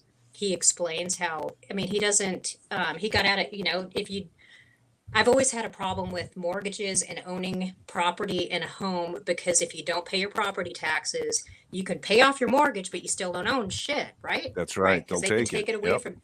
He doesn't. He explains how to get out of paying property tax legally and rightfully so. How you can stand up and say, you know what? No, this is my property. You're not administering my property. I own it. I paid for it. Leave me the hell alone. Nice. And so he's walked this process out. And so he's not somebody who's like, and he doesn't accept any cash. He doesn't want money for it. There's a lot of people who are like, yeah, I've got the answer, just pay me or whatever, come over to my website, stuff like that. Alphonse is like, you know what? He was out walking his dogs one day and he told God, if you can help me find the truth, I just want to be a free man before I die. If you can show me what it's like to be truly free before I die, I will help as many people as I possibly can. And that's what he's doing. And if you really listen to it, it's all right there. And he's not charging. He's got a group on Telegram that is growing by leaps and bounds that has tons of information, all the documents, different things. The Telegram group is great, but I totally recommend that channel if you guys want to go check it out. And like for me, years worth of all of this information that just wasn't quite cohesive enough for me. It all fell into place watching his videos and stuff. And like I said, I'm walking it out right now, and I don't have. It's gonna take some time, I got you. But I'm doing it right now, and I'll report back with how that turns out. But it's so far, I'm like, internally grateful already because it's working in ways I don't want to get into it right now, but I don't blame you. I don't blame you. Valuable. Yeah.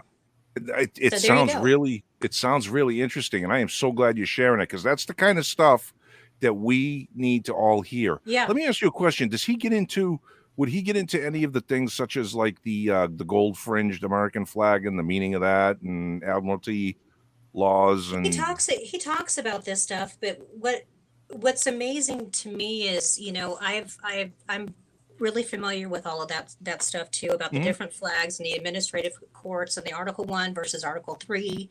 And there's all the UCC and, you don't even have to get into that.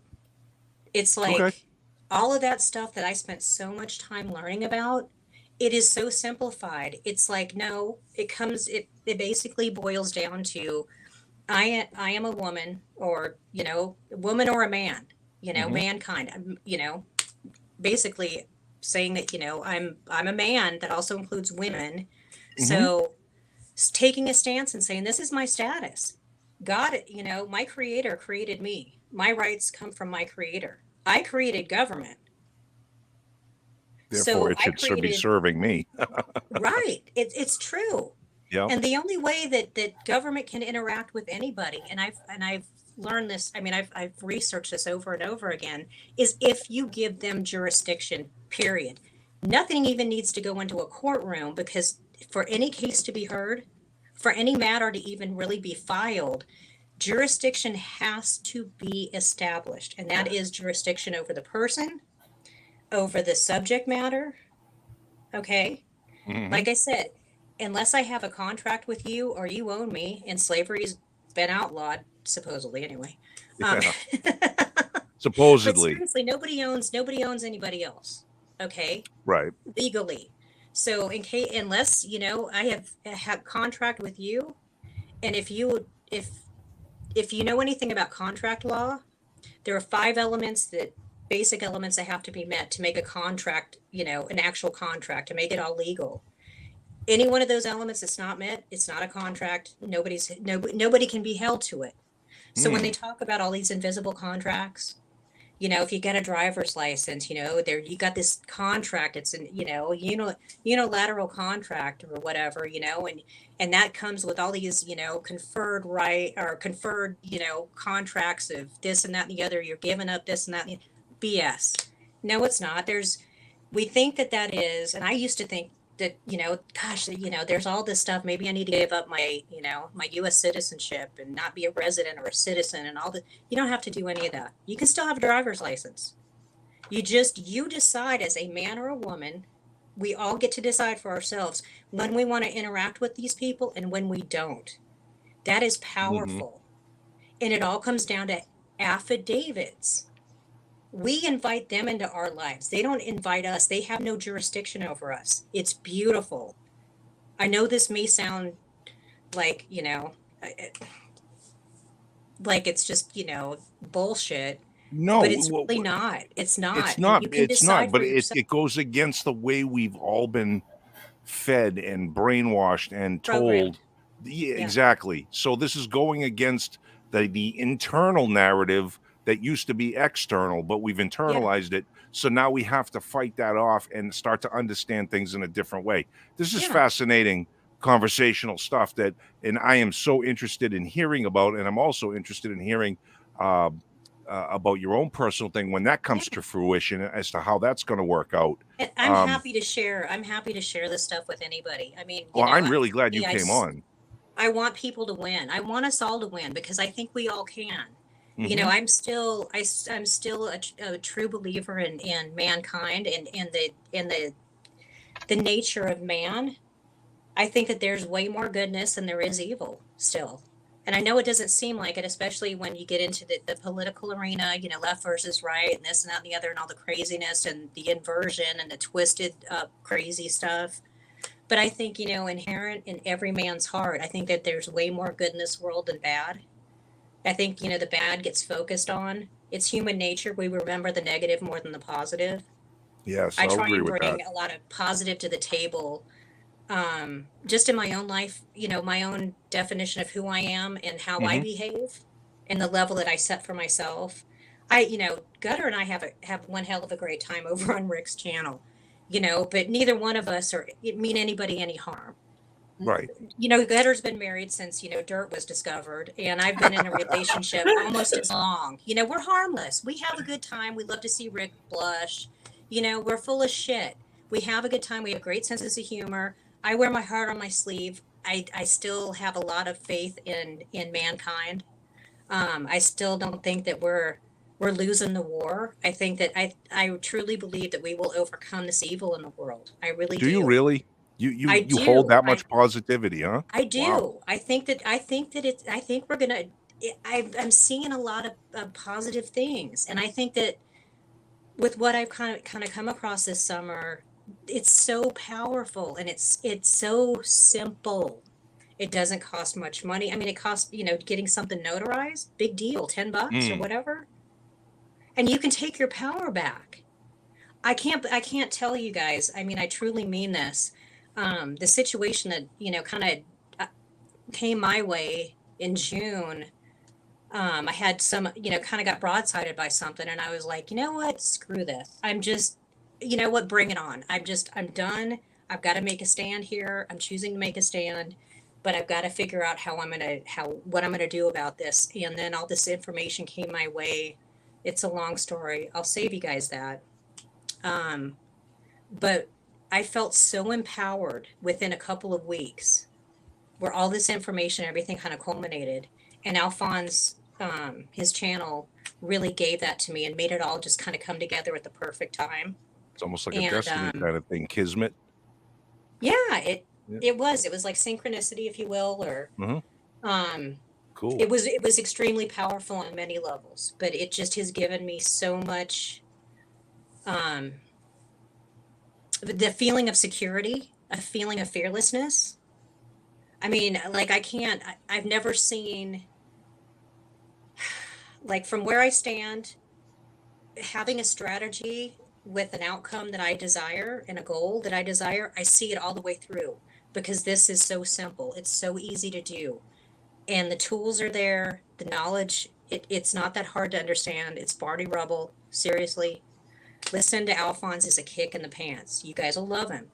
I mean, he's just, he talks, he makes it fun too, but That's it's cool. easily explained by, watching his stuff. But if you guys want to really take charge of your own life and find a way to protect yourself against all of this crap that, we keep talking about all these executive orders and all these laws and all these statutes and stuff, you realize, after watching his stuff for a short time that, you know what, none of this actually applies to us. And if everybody starts standing up in all of the different areas where we all live, I mean, look, Gutters, Pacific Northwest, Yank, you're in, East Florida. Coast down south, Fly Crew, you were in California, now you're, in Texas, and I'm in Nevada. We're all over the place. And Yep. and everybody in the chat, we're all from different areas. But the more that each one of us stands up and starts banging people over the head with some paperwork, and it's a matter of affidavits. Truly, it's just a matter of affidavits, finding the power in that. You can stay out of a courtroom. You can go after people. I'm on the offensive. I was put in a defensive position at first, and I was like, oh man, this is really going to upset my life. And I was scared. I'm like, what am I going to do about this? And within a couple weeks, I went, I feel empowered. I feel empowered by this information. I get it. I've spent so much time leading up to that point with legal research. It just all culminated, and I went, I'm on, bring it on. And I have been sitting here just like going after it. I'm on the offensive, and I've got people hopping that I never expected it. And I'm untouchable. Nobody's touching me right now. I can't explain it all, but it Nice. isn't, I'm seeing the power in this stuff, you guys. It's truly a gift. Well, And so I just wanted to pass that on to you guys. Yes, and it's so appreciative because I know I know for me personally, I can be a bit black-pilled very easily and be sort of, I don't know, like doom and gloom guy. But I will agree with Donna in her comment to you, and she said, "Thank you for the boost, Gen G." You're welcome. And I feel that way as well. I kind of needed a little bit of a boost, and you gave me something interesting. See, like I said earlier, I just can't The keep despair. up I can't keep up the horror porn, if you will, of researching all the horridness that's going on all the time. I need some positive stuff. So you gave me a good thing to go look at, and I'm going to go check out this channel and see what's going on and what they have to offer there.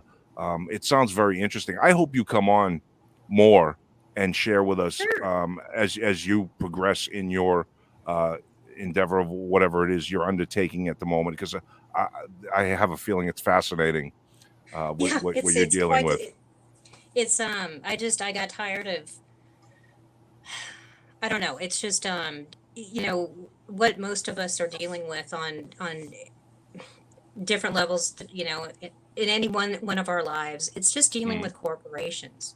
Whether it's a government corporation or attorneys, or just dealing, going through everyday life, navigating through everyday life. We're dealing with all these corporations.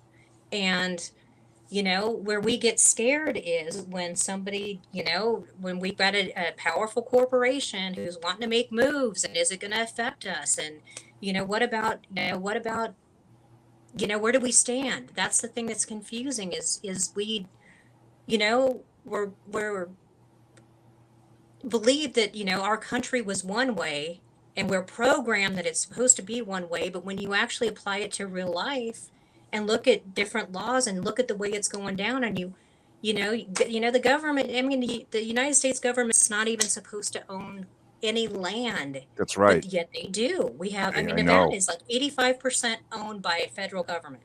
Okay. That's right. Land. There's all of these things. We see these documents. I go to their documents. I look stuff up on, government information all the time, and you see the way it's laid out, but it's not the way it's played out, right? And that's what's confusing, and that's what keeps us insecure. Is it's like it's supposed to be one way, but we're living like a clown world, right? Yeah. And so how do we protect ourselves? Inversion. Yeah, and you think, they're out to get us, and at any point in time, am I going to be next? They come and raid my bank account, and they come and take my life away and they lock me in a, cage and stuff like that.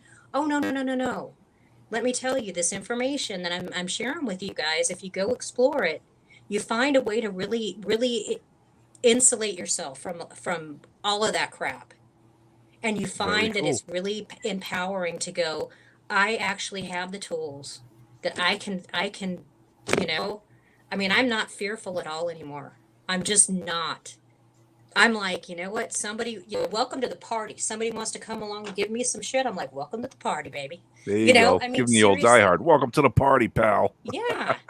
And I'm not trying to be a badass. It's just when you get information that is so powerful like this, Sure. I can't tell you guys how it's been life-changing for me. And I just feel so good about it. And I wanted to share it with you guys because I want other people to feel the same way and not be afraid. Be empowered, feel secure instead of insecure. You call the shots, you take charge of your life, and you tell these people who have no business in your business to get the out. You can do that. And it's so simple. There's nothing better than simplicity. So. Well, we thank you so much for coming on and giving us a whole bunch of stuff to chew on. That's something completely different than what we normally guys, do. Man, you guys are my peeps. Thank you. I gotta echo Yank and say thank you for coming on. It's nice, hearing a little something different once in a while. There's a lot of doom and gloom, and I think having an opportunity to at least even make a small part of something better for yourself, and you could see that two ways. Lots of people can do it and things can get better, or you can at least do it and make the situation better for yourself as everything else continues to go down around you. Mm-hmm. But great hearing you talk. You can carry on well on yourself. I think just it's nice to see another person in here that can think for themselves and is doing the things and believes in some America freedoms. Just another viewing person in here. But with that, we're approaching 2:56 or so, and I'm gonna pull out. Thanks, Fly. Hey, man. Damn it, Austin, you're a typical man. Early. We're not done yet, baby. Keep great hearing you. I'd love to hear you on another live, or I feel like you can even, you could talk about your situation as it comes up on your own channel. I was going to say the same thing. A good amount of subject material there, but I definitely want to check it out. So I'll be doing that. I'll see you guys around in the comments, Rick's channels, and all the things as usual. Right on, Fly. Thank you for coming, brother. Always a pleasure having you on as well, man. You're always welcome here. You know that. Please don't be shy, and please don't make it as long a time before you come back. Yeah. I'll probably be back. Serious, man. You know how it goes. It goes in waves. I know, brother. Thank you. I'll just make sure to get on right at 2 hours or so. That's the signature. Exactly. That's your time. All right, I'll catch you guys. Thanks. Peace. Bye. All right, you guys. I'll talk more on this another time. Yes, please do. But definitely, I don't like to talk about things that I don't know about and I haven't put to the test. So, it's just who has time for that? Who has time for a bunch of hopium? We've all had that too. But I'm really seeing some positive changes, and I just wanted to let you guys know where you can go get started with this information if you choose. Let me know what you think or don't. I'm not attached to it. If people want to go check it out and see the value in it. If it's there for you, great. If not, hey, I found a lot of value in it, and it just makes really good sense to me. If you guys have more questions, I'm happy to answer them at another time, but you guys rock. I really appreciate your channel. I appreciate everybody in the chat. We really appreciate that. Yeah, you guys are my peeps, man. Right on. Love having you, Jen. You're awesome. Absolutely. Oh, thanks. You guys please don't be a stranger. Please come back. Please stay right in there, right in the pocket. That's where we want you.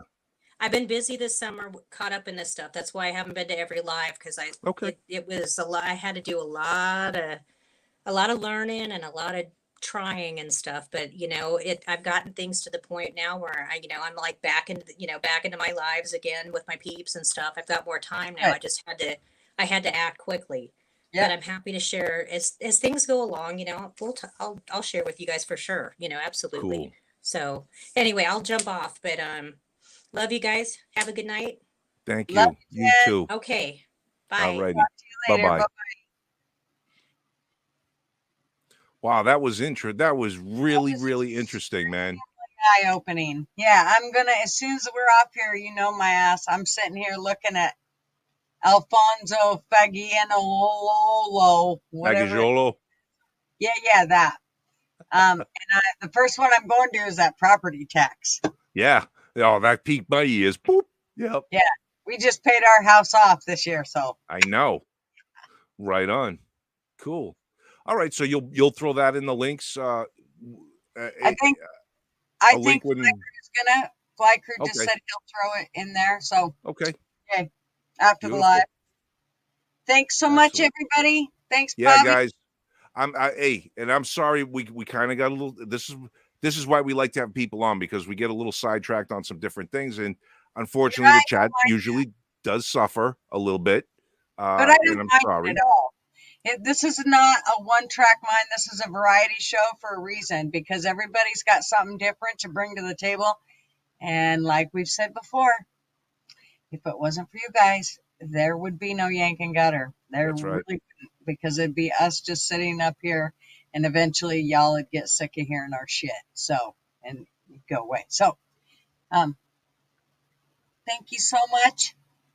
We love having you guys, and y'all rock. Jen, you knocked it out of the ballpark. Thank you for coming on and in giving us a light that I feel like it's a glimmer of hope.